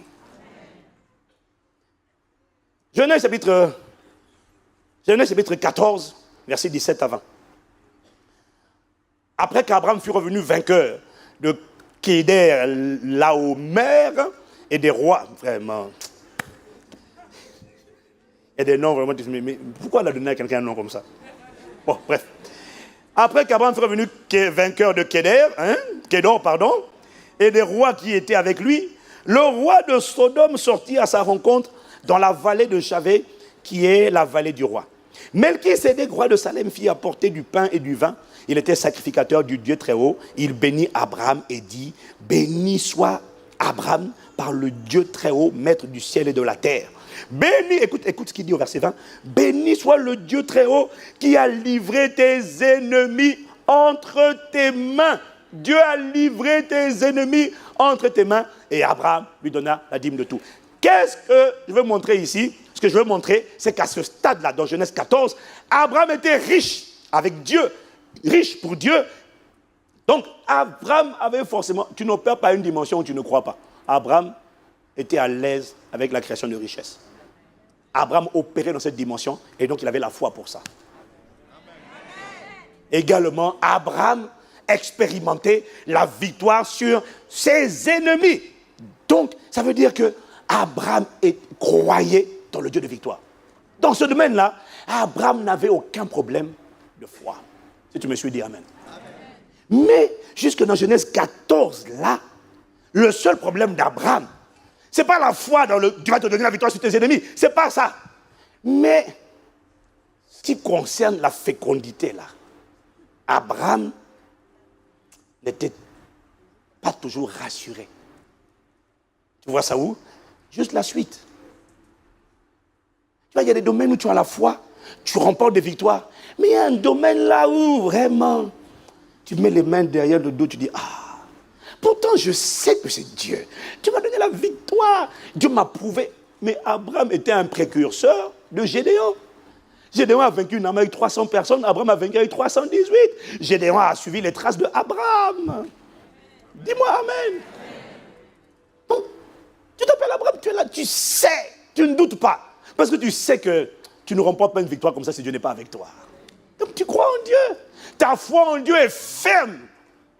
Dans le domaine de la victoire contre les ennemis. Mais pour ce qui est de la fécondité, là, de Sarah, ta femme, là, Sarai, c'est compliqué. Et Genèse 15 va nous révéler qu'en réalité, même malgré le fait que Dieu ait parlé une fois, il a cru. Mais entre-temps, la chair, le monde, le diable sont passés par là. Genèse 13, Dieu a parlé encore, il a cru. Mais la chair, le diable et le monde sont encore passés par là. Genèse 15, tu vois le même Abraham. Maintenant, on va lire. Genèse 15, versets 1 à 6. Après ces événements, la parole de l'Éternel fut adressée à Abraham dans une vision. Et il dit, Abraham, ne crains point. Hey, on pourrait s'arrêter là déjà. On ne va pas s'arrêter là. Abraham, ne crains pas, je suis ton bouclier et ta récompense sera grande. Dis à quelqu'un, ne crains point. Si Dieu dit à Abraham, ne crains point, ça veut dire qu'Abraham était en train de gémir et de soupirer. Seigneur, je vois la victoire sur mes ennemis. Seigneur, je vois la création de richesses. Mais Seigneur, qu'en est-il là? Comment? Le dossier, c'est comment? Seigneur, mon gars, Seigneur, vraiment, comment on fait? Seigneur, fonctionne. Je sais que, tu vois, je ne suis même plus au stade où je doute de toi. Est-ce que quelqu'un comprend de quoi je parle? Je ne suis plus au stade où je doute de Dieu. Je sais que tu existes. Je sais. Et en plus, tu m'as annoncé que ma femme... Parce que le temps passe, là. Je serai père d'une multitude. Le temps passe, Seigneur. Je ne doute plus de toi. Je t'ai vu. Je t'ai vu dans la richesse. Je t'ai vu dans la victoire sur mes ennemis. Je sais. Mais ça, c'est comment? Et quand Dieu dit ne crains pas, ça veut dire que Dieu sait qu'Abraham était inquiet. Ça veut dire que Dieu sait que le gars se posait des questions. Alors on continue. Dis-moi amen si tu me suis, dis-moi amen. Dis-moi amen. Tu vois, donc Dieu dit à Abraham ne crains pas. Tu entends Abraham dire, ah ah. Bon, Seigneur, puisque tu me poses la question, puisque tu veux me parler, ben moi aussi, est-ce que je peux parler? Maintenant, regarde ce que dit Abraham, verset 2. Abraham répondit, Seigneur éternel, que me donneras-tu? Ah, moi je n'avais pas dit, hein, mais comme tu m'as dit ne crains pas, j'en profite pour poser mon dossier. Que me donneras-tu? Je m'en vais sans enfant. Et l'héritier de ma maison, c'est Eliezer de Damas. Et Abraham dit, voici, tu ne m'as pas donné de postérité. Et celui qui est de ma maison sera mon héritier. Mais comment tu peux dire ça? Alors que je t'ai dit à 2 reprises que je ferai de toi un père des nations. Ça veut dire que la parole que tu as entendue n'était pas assise encore à l'intérieur de toi, Abraham. Non, parce que là, ce n'était pas Abraham, là, c'était Abraham. Est-ce que quelqu'un me suit? C'est pas parce que tu as entendu la parole une fois. Quand tu as entendu une fois, tu as cru. Dis Amen. Amen. Mais là, on ne parle pas de croire. On parle d'être inébranlable dans ce que tu crois. Parce que... on va avancer. Dis seulement Amen. Alors, verset 4, la parole de l'Éternel lui fut adressée ainsi. Ce n'est pas lui qui sera ton héritier, c'est celui qui sortira de tes entrailles. En fait, je te l'ai déjà dit, Abraham, je te le redis encore. Qui sera ton héritier? Et après l'avoir conduit dehors, il dit, regarde vers le ciel et compte les étoiles si tu peux les compter. Et lui dit, telle sera ta postérité. Abraham eut confiance en l'Éternel qui le lui imputa à justice. Donc, tout à l'heure c'était, regarde la poussière de la terre. Là maintenant Dieu lui dit, regarde les étoiles. Dieu rajoute la dose. Comme ça ne suffit pas quand je te dis, regarde la poussière de la terre, compte. Maintenant, regarde les étoiles. Si tu peux compter les étoiles, ta postérité sera comme ça. Abraham dit, yes, Seigneur, alléluia. Là, il dit, Abraham crut, Abraham crut. Mais le point que tu dois voir au début du verset, au début du chapitre 15 ici, c'est qu'Abraham doutait. Dis Amen. Ça veut dire que, en fait, il croyait, mais quelque temps après, la foi diminuait. Et s'il craignait, ça veut dire qu'il était inquiet. S'il était inquiet, ça veut dire qu'il doutait. Il y avait encore des doutes. Or, Jacques nous dit dans Jacques 1, au verset 6, Jacques nous dit que celui qui doute est semblable au flot de la mer agité par le vent et poussé de côté et d'autre. Qu'un tel homme, quel que soit son nom, Jacques nous donne un principe divin. Qu'un tel homme qui, celui qui n'est pas ferme, celui qui n'est pas constant, celui qui doute, qui s'interroge, ah mais Seigneur, comment on va faire? Il dit qu'un tel homme ne s'imagine pas qu'il recevra quelque chose du Seigneur. Ça veut dire que Dieu, pour manifester une prophétie, n'a pas besoin seulement de la foi, a besoin d'une foi qui est libérée de toute forme de doute, de crainte, d'angoisse, d'inquiétude. Abraham n'a pas eu cette foi. Jusque-là, Abraham n'avait pas encore cette foi. Donc, ce que je te dis est une consolation. Parce que si tu t'arrêtes seulement à Romains 4, tu dis c'est trop high pour moi. Mais quand tu lis le parcours du cheminement de la foi d'Abraham, tu te dis il y a de l'espoir. Il y a de l'espoir pour moi aussi. Oh, que quelqu'un me dise Amen. Dis à quelqu'un, il y a de l'espoir pour moi aussi, mon gars. De l'espoir pour chacun d'entre nous. Il y a de l'espoir. Quelqu'un me dit Amen. Qu'un tel homme ne s'imagine pas qu'il recevra quelque chose du Seigneur. Donc Dieu parle à Abraham dans Genèse 15, Dieu parle à Abraham et en plus, là, Dieu ne fait pas que parler, Dieu maintenant scelle une alliance. Comme Dieu voit qu'Abraham n'est pas sûr, Dieu scelle une alliance parce que là, l'alliance, on ne peut pas la briser. Qu'est-ce qu'il dit à Abraham de faire? Il dit, ok, mets des animaux, partage les animaux et ce soir-là, on va contracter une alliance. Donc Abraham marche, c'est comme ça qu'on scellait l'alliance dans l'Ancien Testament. Abraham marche au milieu des animaux et la nuit, c'est un feu dévorant qui traverse les animaux. La présence de Dieu a traversé les animaux. L'alliance a été contractée et après que l'alliance a été contractée, Abraham a vu sa foi bouffer du lion. Il a dit, alors là, si Dieu a juré, il a dit, je le jure. Je te garantis, Abraham, là, c'est fini. Non seulement, je te donne ta postérité qui sortira de tes entrailles, mais Dieu n'a pas dit ça sortira d'une femme qui n'est pas ta femme. Dieu n'a pas dit ça. Parce qu'Abraham n'a pas de femme. Il n'avait qu'une seule femme. Il n'avait pas de femme. Il avait une seule femme, c'était Sarah. Donc Dieu dit, je te donnerai une postérité. C'est évident, Abraham sait que c'est par sa femme. Il dit Amen. Abraham sort de là et dit, hey, la parole va s'accomplir. Maintenant, je crois. Quelqu'un me dit Amen. Sauf que là, on était en Genèse 15. Maintenant, on descend encore. On avance. On tombe dans Genèse 16. Le gars qui a cru, qui a bouffé du lion, sa foi a bouffé du lion. On arrive en Genèse 16, versets 1 à 4. Sarai, femme d'Abraham, ne lui avait pas donné d'enfant. Elle avait une servante égyptienne nommée Agar. Sarai dit à Abraham, voici, l'Éternel m'a rendu stérile. Voilà le problème. On accuse Dieu. Elle ne sait pas qu'il y a un combat qui lui a dit voilà. Elle ne priait pas. Elle ne priait pas, elle n'était pas fervente, elle ne prie pas, c'est ça. L'Éternel m'a rendu stérile. Sans effet au nom de Jésus. Viens, je te prie vers ma servante, peut-être aurais-je par elle des enfants. Abraham écouta la voix de Sarai. Waouh! Alors Sarai, femme d'Abraham, prit Agar, l'Égyptienne, sa servante, et la donna pour femme à Abraham, son mari. Après qu'Abraham eut habité 10 années dans le pays de Canaan, il alla vers Agar, elle devint enceinte, etc. Quelqu'un me dit Amen. Dis Amen à la parole. Je n'ai pas entendu. Amen. Je sais que tu es en train de méditer, je sais. Tu es en train de réfléchir. Où est-ce qu'on est en train d'aller? Nous sommes en train de voir le cheminement de la foi d'Abraham pour te donner de l'espoir à toi et à moi. Pour que tu ne sois plus complexé. Pour que tu comprennes qu'à travers le cheminement, les épreuves, en fait, à travers tout ça, Dieu a travaillé le caractère. Dieu a travaillé Abraham. Sa foi parfaite et inébranlable ne s'est pas faite en un an.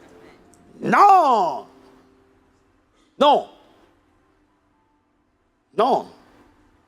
Donc Abraham a cru en Dieu. Dieu a scellé avec l'alliance. Mais juste après, sa femme vient lui dire, bon, d'abord, depuis quand maintenant c'est une femme qui a le pouvoir de célébrer le mariage de son mari? Toi, c'est dans quel pays? Quel est ce désordre? Abraham connaît l'ordre divin. Il sait que c'est lui le chef du foyer. Le sacrificateur de son foyer, c'est lui. Mais il laisse sa femme lui dire, bon, au nom du Seigneur, je te déclare mari. Comment toi, madame, tu peux déclarer moi le mari, le chef du foyer, mari et femme? C'est un désordre. Abraham sait que c'est un désordre. Parce que c'est lui le sacrificateur. Dis-moi amen. Amen. Mais c'est un désordre qu'il laisse faire et qu'il accepte. Pourquoi? C'est la preuve que entre le Genèse 15, où sa foi était fortifiée, la chair, le diable, le monde sont encore venus faire vaciller sa foi. Waouh! Est-ce que quelqu'un me suit? Dis avec moi, c'est tout un cheminement. En fait, ce que Sarai lui disait, c'était Abraham. Ça fait longtemps, le temps passe. Capitule seulement, laisse tomber seulement la prophétie. Laisse seulement tomber la prophétie, ce n'est pas grave. Va seulement vers Agar. De toutes les manières, ce n'est pas l'enfant que Dieu a annoncé, mais c'est un enfant quand même. Ce n'est pas le mariage, ce n'est pas le brou que Dieu voulait. C'est quand même un frère. Prends seulement la tentative de capitulation. Prends seulement le paquet, ce n'est pas grave. Ce n'est pas vraiment ça, le ministère que tu sais que Dieu voulait pour toi. Mais c'est quand même quelque chose. Prends seulement. Ce n'est pas vraiment la santé divine, ce n'est pas la guérison totale. Mais il y a une petite amélioration. Prends seulement. Sous-entendu, laisse tomber la prophétie. Oublie la prophétie. Laisse-la de côté. Le peu qu'il y a là. Ne sois pas trop exigeant dans la vie. Le peu qu'il y a là. Prends seulement. Laisse mourir la parole que Dieu a prononcée. Prends seulement. Est-ce que quelqu'un me suit? Qu'est-ce que ça révèle? Ça révèle qu'Abraham n'était toujours pas convaincu. Sa foi chancelait, vacillait. Quand Sarah lui a proposé ça, il a dit, ah, si tu insistes. Lui, il a vu par là, sauf qu'il peut, au moins j'aurai un enfant. Au moins la parole va s'accomplir. Oui, mais ce n'est pas celle qui vient de Dieu, ce n'est pas celle que Dieu avait dit. C'est déjà quelque chose. Seigneur, augmente notre foi et affermis notre foi. Si le Seigneur me donne cette parole, j'ai la conviction que c'est pour nous emmener, Église, dans une dimension où notre foi qui était là, qui est là, mais un coup elle va, elle vient, nous rentrons dans la phase où par le miracle du Saint-Esprit, cette foi devient ferme et inébranlable au nom de Jésus. Nous rentrons dans cette dimension. Quelqu'un me dit Amen. Abraham a quitté Ur en Chaldée à 75 ans. Il a quitté Charan à 75 ans. À Charan, 75 ans. Au moment où Agar tombe enceinte, elle enfante, il a 86 ans. Ça fait 13 ans qu'il marche avec Dieu. 13 ans que Dieu vient de temps en temps lui redire la même parole. Mais la chair, le monde, le diable viennent faire tomber la parole. Et on se demande, mais Seigneur, qu'est-ce que tu attends? Qu'est-ce que tu attends? Jacques dit qu'un homme qui doute, qui chancelle, ne s'imagine pas qu'il va recevoir quelque chose du Seigneur. Ce n'est pas que Dieu ne veut pas, c'est que la prophétie ne peut pas se manifester tant que la foi vacille. Seigneur, je prie qu'elle soit ferme au nom de Jésus.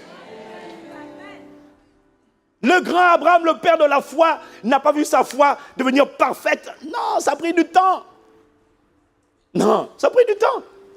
Et lorsque Ismaël est venu au monde, Abraham a mis de côté la prophétie qui lui a annoncé que c'est par sa femme qu'il allait devenir père d'un grand nombre de nations. Abraham a mis la prophétie de côté. Il continue de croire en Dieu. Mais cette prophétie-là, il a dit seulement, ah. Tu me diras, Pasteur Ivan, à quoi tu reconnais ça? Viens avec moi, lis Genèse 17, versets 17 à 18. On va dire avec français courant. Quand Dieu vient le visiter, pour lui dire, et là maintenant, Abraham a 99 ans. Entre le temps où il a eu Ismaël, 86, il y a encore 13 ans qui se sont rajoutés. Maintenant, ça fait 24 ans de marche avec Dieu. Je sens ton visage vraiment décomposé, de dire, mais Seigneur, je sens quelqu'un dire en lui-même, mais qui peut donc être sauvé? Tu verras la prophétie devenir réalité au nom de Jésus. J'ai dit, tu la verras s'accomplir. Ne t'inquiète pas, tu la verras. Mais il faut comprendre ce qu'on dit là, parce que le Saint-Esprit m'a dit, vous dites que vous avez la foi. Vous me demandez pourquoi ça ne se manifeste pas, alors que c'est pour ça qu'il me donne cette parole. C'est pour vous montrer que la foi que vous dites que vous avez là, elle dure un temps. Et puis après, chou. Et à l'église le dimanche, je suis prêt. Quelques jours plus tard, chou. Les choux là s'arrêtent au nom de Jésus.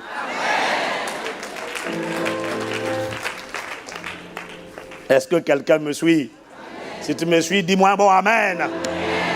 Donc dans Genèse 17, versets 17 à 18, oulala, alors la Bible dit, quand Dieu lui dit, ta femme Sarah sera enceinte l'année prochaine, quand tu auras 100 ans. Regarde, Abraham se jeta le visage contre terre et il rit. Car il se disait, comment pourrais-je avoir un enfant, moi qui ai 100 ans? Et comment Sarah, qui en a 90, pourrait-elle devenir mère? Alors il dit alors à Dieu, oh Seigneur, qu'Ismaël vive devant ta face. Ici il dit, pourvu qu'Ismaël vive et que tu t'intéresses à lui, je ne demande pas plus. J'ai déjà un héritier. C'est bon. Ça veut dire qu'Abraham a mis de côté la prophétie. Le père de la foi n'a pas une foi parfaite, et toi et moi non plus. Garde espoir.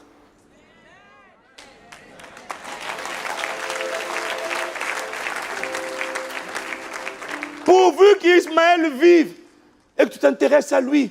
D'autres versions disent, et que tu en fasses ton héritier. C'est bon. Sous-entendu, Abraham dit à Dieu, laisse tomber. Ça fait tellement longtemps maintenant. Laisse tomber, Seigneur. Je me suis consolé avec Ismaël. La prophétie ne s'est pas tardée, mais je ne t'en veux pas. Je sais que tu as fait de ton mieux. Je sais. Tu as tout essayé. Seigneur, c'est bon. C'est bon. On ne va pas trop t'embêter. Comme disait ma mère, arrêtez de déranger. On ne va pas trop déranger Dieu. Il a d'autres sujets à gérer. Occupe-toi un peu des autres, de Sodome, de Gomorrhe, là. Occupe-toi des autres dossiers, là. Moi, c'est bon, ça va aller avec ça. Ça va aller avec ça. Mais la vérité, c'est que Dieu sait ce qui te rendra heureux. Et Dieu sait que tu as fait 24 ans que tu marches avec lui. Et là où Abraham avait jeté l'éponge, Dieu n'a pas jeté l'éponge parce qu'il a dit, je veille sur ma parole que j'ai prononcée pour l'exécuter. Je suis venu te dire que là où toi, tu as cessé de croire, là où tu doutes, tu dis, est-ce que ça s'accomplira? Dieu m'a dit, même si tu n'y crois pas, il n'a pas jeté l'éponge. La parole est toujours dans l'atmosphère. La parole cherche toujours à s'accomplir. Elle attend seulement que ta foi devienne ferme. Et voilà pourquoi, ça c'était en Genèse 16, donc c'était en Genèse 17, voilà pourquoi Dieu revient, non c'était en Genèse 16 tout à l'heure, voilà pourquoi Dieu revient le voir. Comme Dieu sait qu'Abraham n'y croit plus. Ce n'est pas parce que tu n'y crois plus que Dieu va te laisser comme ça. Qu'est-ce qu'il a fait avec Abraham? Il est venu réveiller sa foi. Où ça? Dans Genèse 17 au verset 1. Dans Genèse 16, il s'est laissé avoir par Agar. Dieu a dit, je vois que tu ne comprends pas. Dieu revient à la charge 13 ans plus tard. Il lui dit, et quand il lui parle dans Genèse 17 au verset 1, l'Éternel a paru à Abraham et lui dit, maintenant regarde ce que Dieu lui dit, je suis le Dieu Tout-Puissant. Ça fait longtemps que tu m'appelles Éternel, Éternel. Je suis. Maintenant, je suis venu te dire une chose. Je suis le Tout-Puissant. El Shaddai, le Tout-Suffisant. Celui qui dit une chose et qui est capable. Le Dieu qui a toute capacité. Je suis le Dieu Tout-Puissant. Marche devant ma face et sois intègre. Sois intègre, ça veut dire sois droit. Arrête de chanceler, de vaciller. Tu m'empêches d'accomplir la prophétie. Arrête de t'agiter. Un coup tu crois, un coup tu doutes, un coup tu crois. Arrête, Abraham. Désormais, sois intègre. Et là, Dieu va avoir une longue conversation avec Abraham. Et c'est à la fin de cette conversation avec Abraham, après 25 ans, 24 ans de cheminement avec Dieu, que Abraham s'est posé. Il a regardé sa vie, son expérience. Il a vu les hauts bas qu'il a connus. Il en a eu assez d'avoir des hauts bas. Il a dit, là il s'est assis et Dieu lui a donné le réma. Abraham, je suis El Shaddai. Ce qu'on a dit mot je peux l'amener à la vie. Ce que j'ai annoncé, j'appelle les choses qui n'étaient pas à l'existence comme si elles étaient. Abraham, je te donne une révélation de moi que tu n'as toujours pas. Tu n'avais pas encore vraiment. Parce que tu vois, même toi et moi, quand on lit la Bible, on n'a pas compris qui est El Shaddai. On chante El Shaddai, mais on ne s'est pas arrêté pour dire au Seigneur, parle-moi El Shaddai, révèle-moi qui tu es. Parce que la foi inébranlable vient pas quand tu as écouté seulement à l'église. Mais là, après avoir écouté à l'église, tu as appris ce réma, tu allais t'asseoir. Tu dis, bon, il y en a assez de gesticuler, il y en a assez de monter, descendre, parce que la vérité, c'est que Dieu attend que ta foi soit ferme, Dieu attend que ta foi soit inébranlable, Dieu attend. Et tant que la foi n'est pas ferme, Dieu ne peut pas manifester. Et le Saint-Esprit m'a dit, Abraham a dû prendre rendez-vous avec lui-même. Après cette longue conversation avec Dieu, il dit, bon, maintenant, il y en a assez de s'agiter. Toi, cher, je ne te considère plus. Toi, c'est fini. Maintenant, on se calme, on se pose. Seigneur, imprime tes paroles. Tu vois, le problème, c'est que ce niveau de foi inébranlable ne viendra pas dans ton cœur sans une intimité avec Dieu, sans une communion avec Dieu, sans une interaction régulière avec Dieu. Cette foi inébranlable est accessible pour ceux qui sont les intimes de Dieu comme Abraham et qui peuvent parler avec Dieu. Et Dieu peut dire, tu vois, regarde ça, tu as fauté. Ici, tu as fauté. Ici, tu as fauté. Ici, tu as lâché. Abraham dit, je reconnais, tu as raison. Je demande pardon pour là. Je demande pardon pour là. Je demande pardon pour là. Tu vois, attends. Dieu dit à Abraham, tu vois, tu t'inquiètes trop de qu'est-ce qu'on va penser. Et à chaque fois, tu reçois ma parole, mais quand tu sors de l'église, tu te demandes toujours qu'est-ce qu'on va penser si je reste célibataire. Qu'est-ce que ma famille va penser. Et à chaque fois, ces voix de qu'est-ce que étouffent ma foi. À partir d'aujourd'hui, Abraham accepte de mourir à qu'est-ce qu'on va penser de toi. Accepte de mourir à qu'est-ce qu'on va dire. Parce que la plupart du temps, quand les promesses ne s'accomplissent pas, tu as toujours une question qui te dit, mais qu'est-ce que les autres vont penser? Meurs à toi-même, qu'ils pensent ce qu'ils veulent, ce n'est plus ton problème. Abraham est mort à sa réputation, mort à l'opinion des gens, mort à... Qu'est-ce que tu dis? Il est mort à l'opinion des hommes. Ce n'est plus mon problème. Et Dieu a mis en lui une certitude. Quand il a commencé à louer, à rendre gloire à Dieu, à baigner dans une atmosphère de louange, c'est là, en baignant dans cette atmosphère de louange, c'est là que la Bible nous dit, c'est là, il fut fortifié, donnant gloire à Dieu, c'est là qu'il a reçu la pleine conviction. Parce que je te l'ai dit, la louange fait fuir les voix étrangères et consolide la voix du Saint-Esprit. C'est là, à 99 ans, que Abraham a reçu la foi de Romains 4, versets 17 à 21. Ce n'était pas au commencement. 25 ans plus tard, Isaac est né. Ça n'attendra pas 25 ans pour toi au nom de Jésus. Je sens une espèce d'inquiétude. Abraham est mort à 175 ans. 25 ans, où ça a pris 25 ans pour voir sa foi s'affermir. Il est mort à 175 ans. Ça veut dire que ça a pris 14% de sa vie sur terre. Si l'homme vit en moyenne 70 ans, 14% là, ça fait 10 ans. Est-ce qu'il est possible de mettre 10 ans pour voir, pas dans tous les domaines, mais dans ce domaine-là, que tu connais? Je te confirme que ça prend du temps pour qu'une foi s'affermisse. Ça prend du temps. Mais si Abraham y est arrivé, Dieu ne fait pas de favoritisme. Et tu remarqueras une chose, c'est pas Abraham avait jeté l'éponge. Dieu est venu lui rappeler la parole afin de la manifester. Le Saint-Esprit m'a dit, là où tu as jeté l'éponge, il vient ramener la parole, lui il ne l'a pas jetée. Il n'a pas jeté, c'est lui qui donne la foi. La foi est un don de Dieu que tu reçois comme une forte impression à l'intérieur de toi. Mais il faut que tu apprennes à honorer le Saint-Esprit et à cultiver la communion avec Dieu pour recevoir cette foi inébranlable. Quelqu'un me dit Amen? Quelqu'un me dit Amen? Pendant que le Saint-Esprit me parlait, il m'a donné cette vision. c'est comme un flash que j'ai reçu. Il me dit, c'est comme un flash qu'il m'a donné. Il me dit, en fait, chaque fois que tu crois, tu serres le colis. Dis Amen. Dis Amen. Chaque fois que tu es fervent vis-à-vis de la promesse, il m'a dit, ton attitude détermine l'attitude des anges. Les messagers qui transportent tes colis. Chaque fois que tu serres la prophétie, tu serres la parole dans ton cœur, les anges serrent le colis qu'ils transportent. Chaque fois que tu es fervent, les anges sont en mouvement et en train de se battre pour toi. Chaque fois que tu deviens paresseux, les anges sont attentifs. Chaque fois que tu doutes de la parole, tu lâches le colis, les anges lâchent le colis. C'est comme ça qu'il m'a montré ça. Il m'a dit, quand tu lâches, tu cesses de croire, le colis que les anges transportaient tombe. Quand tu ressaisis ta foi, le colis, quand ton bras reprend le colis, les anges reprennent les colis. Tu ne peux pas blâmer Dieu et dire au Seigneur, mais Seigneur, pourquoi ça traîne? Pourquoi ça traîne?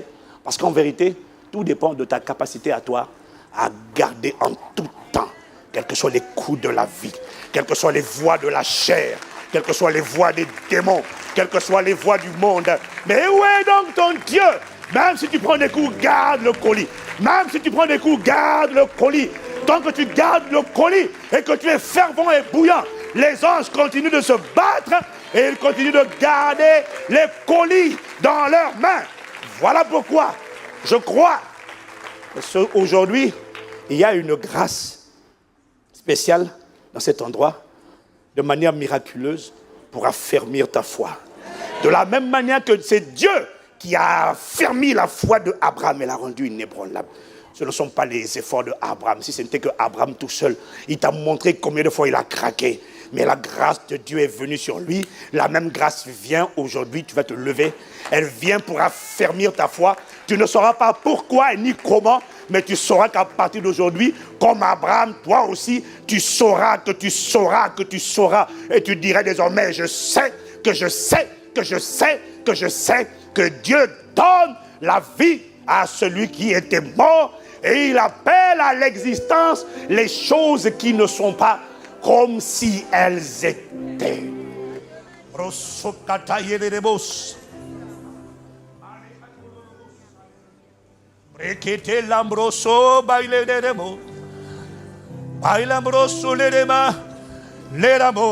Christ est la vie recherchée de mon âme. Oh, oh, oh. Seigneur, soutiens. Élève la voix, demande pardon à Dieu pour avoir lâché toutes les fois où tu as lâché. Demande pardon pendant que nous sommes en train de chanter. Les catombros, il a la main, il est beau. Oh, oh, oh, Seigneur, soutiens ma foi. Christ est la vie. Christ est la vie. Les cabrosos que te les demo. Oh, les de main, les de main. Rosole da catele de bo, libros. Christ, rosole catele de bo, rosola labre ele de bo. Oh Seigneur,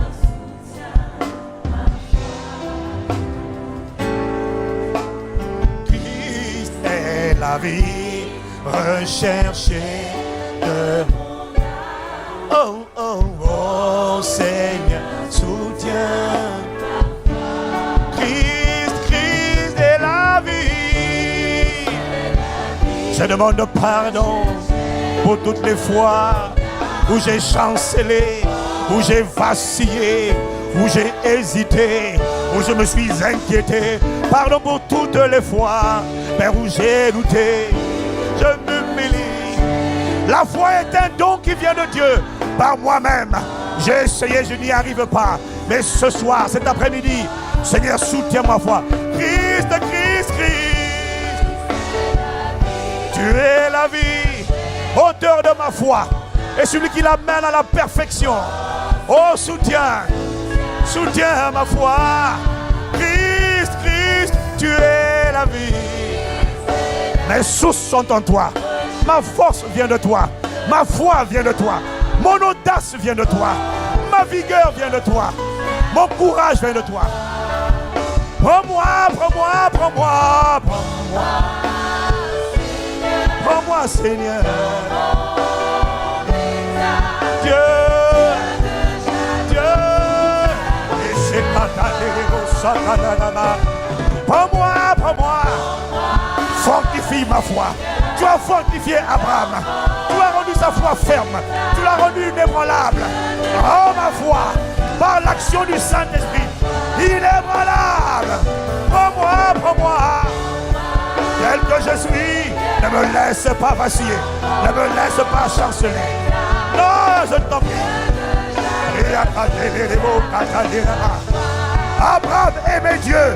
Tu l'as honoré en imprimant la foi ferme à l'intérieur de lui. Il n'est pas trop tard. Fortifie.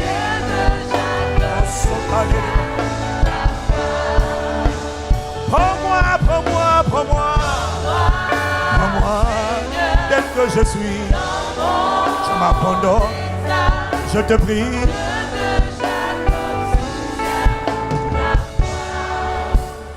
Prends-moi, prends-moi. Oh, je te prie.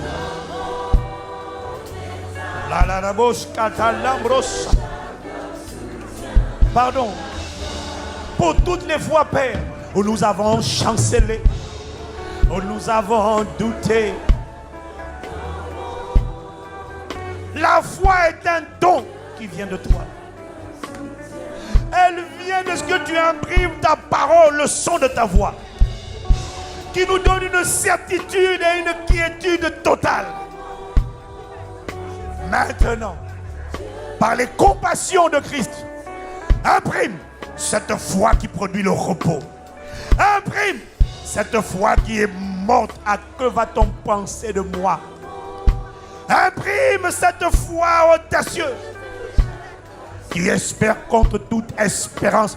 Imprime cette foi zélée qui ne se laisse pas impressionner par les verdicts humains. Imprime cette foi.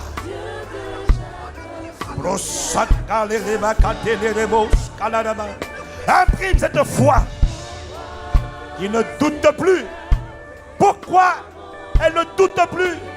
Parce que nous ne considérons pas, nous ne considérons plus les faits que nous considérions hier. Imprime cette foi qui procure le repos. Imprime cette foi qui ne doute pas par incrédulité au sujet de la parole, mais qui est fortifiée en donnant gloire.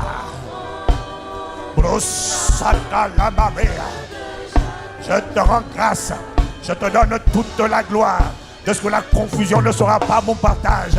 Je te rends toute la gloire de ce que j'ai été jeune et j'ai vieilli, jamais je n'ai vu le juste abandonné. Je te rends grâce, je te rends toute la gloire pour ce que tu vas manifester. Les cieux et la terre passeront, tes paroles ne passeront pas. Accorde-moi la grâce dès maintenant. Comme Anne s'est ressaisie et elle s'est remise à manger, elle a souri alors que l'enfant n'est venu que 9 mois, 1 an plus tard. Accorde-moi la grâce de me relever, de sourire et de commencer à danser et à chanter et à aller dire aux gens, ma femme ne s'appelle plus Sarai, elle s'appelle Sarah, princesse de Dieu. Je ne m'appelle plus Abraham, je m'appelle désormais Abraham. Il y a une alliance avec Dieu. Je suis un père de multitudes. Je suis un porteur de promesses, un porteur de prophéties. Et ces prophéties parleront, ces prophéties s'accompliront. Prends-moi, Seigneur, dans mon état, Dieu de Jacob soutient. Père, dans le nom de Jésus, nous voici convaincus de ta grâce. Nous ne sommes plus au stade où nous doutons de toi. Non, c'est clair, c'est fini. Nous savons que d'éternité en éternité, tu es Dieu. Nous avons vu ta main, tes actions, déjà dans le fait que nous soyons sauvés. C'était le plus grand miracle du monde. Nous avons vu comment tu nous as délivrés de la puissance des ténèbres. Nous avons vu comment tu nous as délivrés, tu nous as convaincus. Et tu nous as rendus capables de croire, sans l'avoir vu, que la Vierge avait enfanté. Et aujourd'hui, nous le croyons. On n'a même pas besoin de discuter avec nous là-dessus. Nous sommes certains de cela. Maintenant, là où tu vois, dans ce domaine de la parole, où tu voyais que notre foi chancelait, où elle vacillait. Elle montait, elle descendait, elle montait, elle descendait. Elle n'était pas stable. Cette parole que nous venons d'écouter prouve que finalement, ce n'est pas à Abraham que revenait le mérite de la foi qu'il a eue. C'est à ta grâce que revenait le mérite. Parce qu'il avait jeté l'éponge. Tu l'as forcé à reprendre l'éponge. Parce que tu as dit, je veille sur ma parole pour l'exécuter. Et tant que la prophétie ne s'est pas exécutée, toi-même, tu ne t'arrêtes pas. Tu ne baisses pas les armes. Et tu as poussé Abraham à reprendre les armes en lui envoyant la parole. Aujourd'hui, tu nous as envoyé la parole qui nous a fait prendre conscience que pour nous non plus, ce n'est pas fini. Parce que la bonne nouvelle, c'est que malgré notre foi petite qui vacille, toi, tu n'as pas jeté l'éponge en ce qui concerne les projets de paix que tu avais formés sur nous pour nous donner un avenir et de l'espérance. Dès lors que tu n'as pas jeté l'éponge, accorde-nous la grâce, nous aussi, de récupérer les âmes, de récupérer les éponges. Nous croyons en toi, El Shaddai. Tu es le Dieu tout suffisant. Même si le monde entier est contre la manifestation de cette prophétie, de cette parole, El Shaddai est le tout-puissant, le tout-suffisant. Sa grâce suffit, sa capacité suffit. Et merci de ce que, avec une petite foi, comme un grain de sénévé, tu peux déplacer des montagnes. Voilà pourquoi je déclare et je décrète que les montagnes qui persistaient devant nous se déplacent maintenant au nom de Jésus. Une grâce qui n'est pas le résultat de nos efforts. Une grâce qui n'est pas le résultat de notre intelligence spirituelle. Une grâce qui est le résultat de la compassion et des bontés de Dieu se déverse dans cet endroit et rend une personne chancelante désormais ferme dans sa foi. Et je déclare que c'est pour cette saison la manifestation des paroles qui ne se manifestaient pas encore. Et pour cette saison, dans le nom de Jésus, on ne l'attribuera pas à mon intelligence ou à ton intelligence, parce que tu sais, comme Abraham savait au-dedans de lui, que sa foi n'était pas inexistante, c'est juste qu'elle était petite.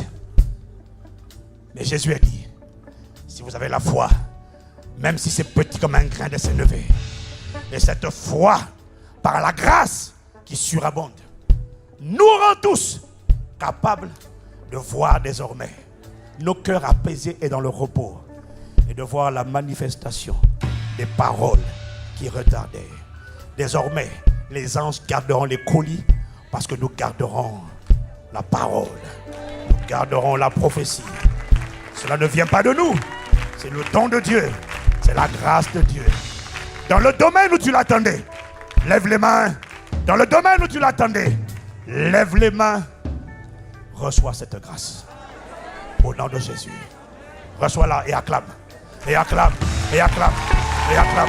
Et acclame. Et acclame. Osaka la ribukatera. Presakata yela la bossa. Yele brossa kele le bossa. Leva les mots. Prends-moi, prends-moi. Tu me prends dans mon insignifiance. Et c'est là les mots, chandeliers les mots. Prends-moi, prends-moi, prends-moi.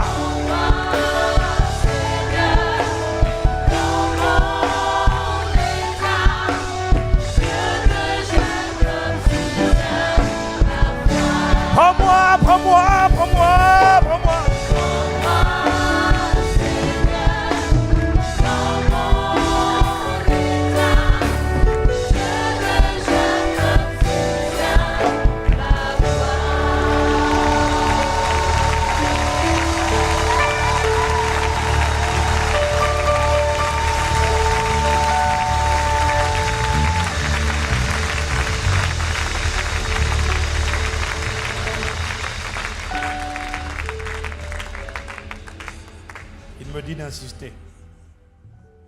viens de comprendre que finalement, c'est Dieu qui a aidé Abraham à voir la manifestation de la prophétie. Ce n'est pas Abraham qui était intelligent, fort. C'est Dieu qui a aidé Abraham. Le même Dieu qui a aidé Abraham nous aide de manière surnaturelle. Mais il me dit de te dire, il me dit de nous dire, quand tu verras la manifestation de ce que tu attendais, sois humble, ne fais pas la fière, ne fais pas le fier, ne fais pas l'arrogant. Ce n'est pas toi qui l'auras fait. Rends-lui honneur, rends-lui gloire. C'est la saison. C'est la saison. C'est la saison. Fais monter mieux que ça, mieux que ça, mieux que ça, mieux que ça, mieux que ça, mieux que ça, mieux que ça.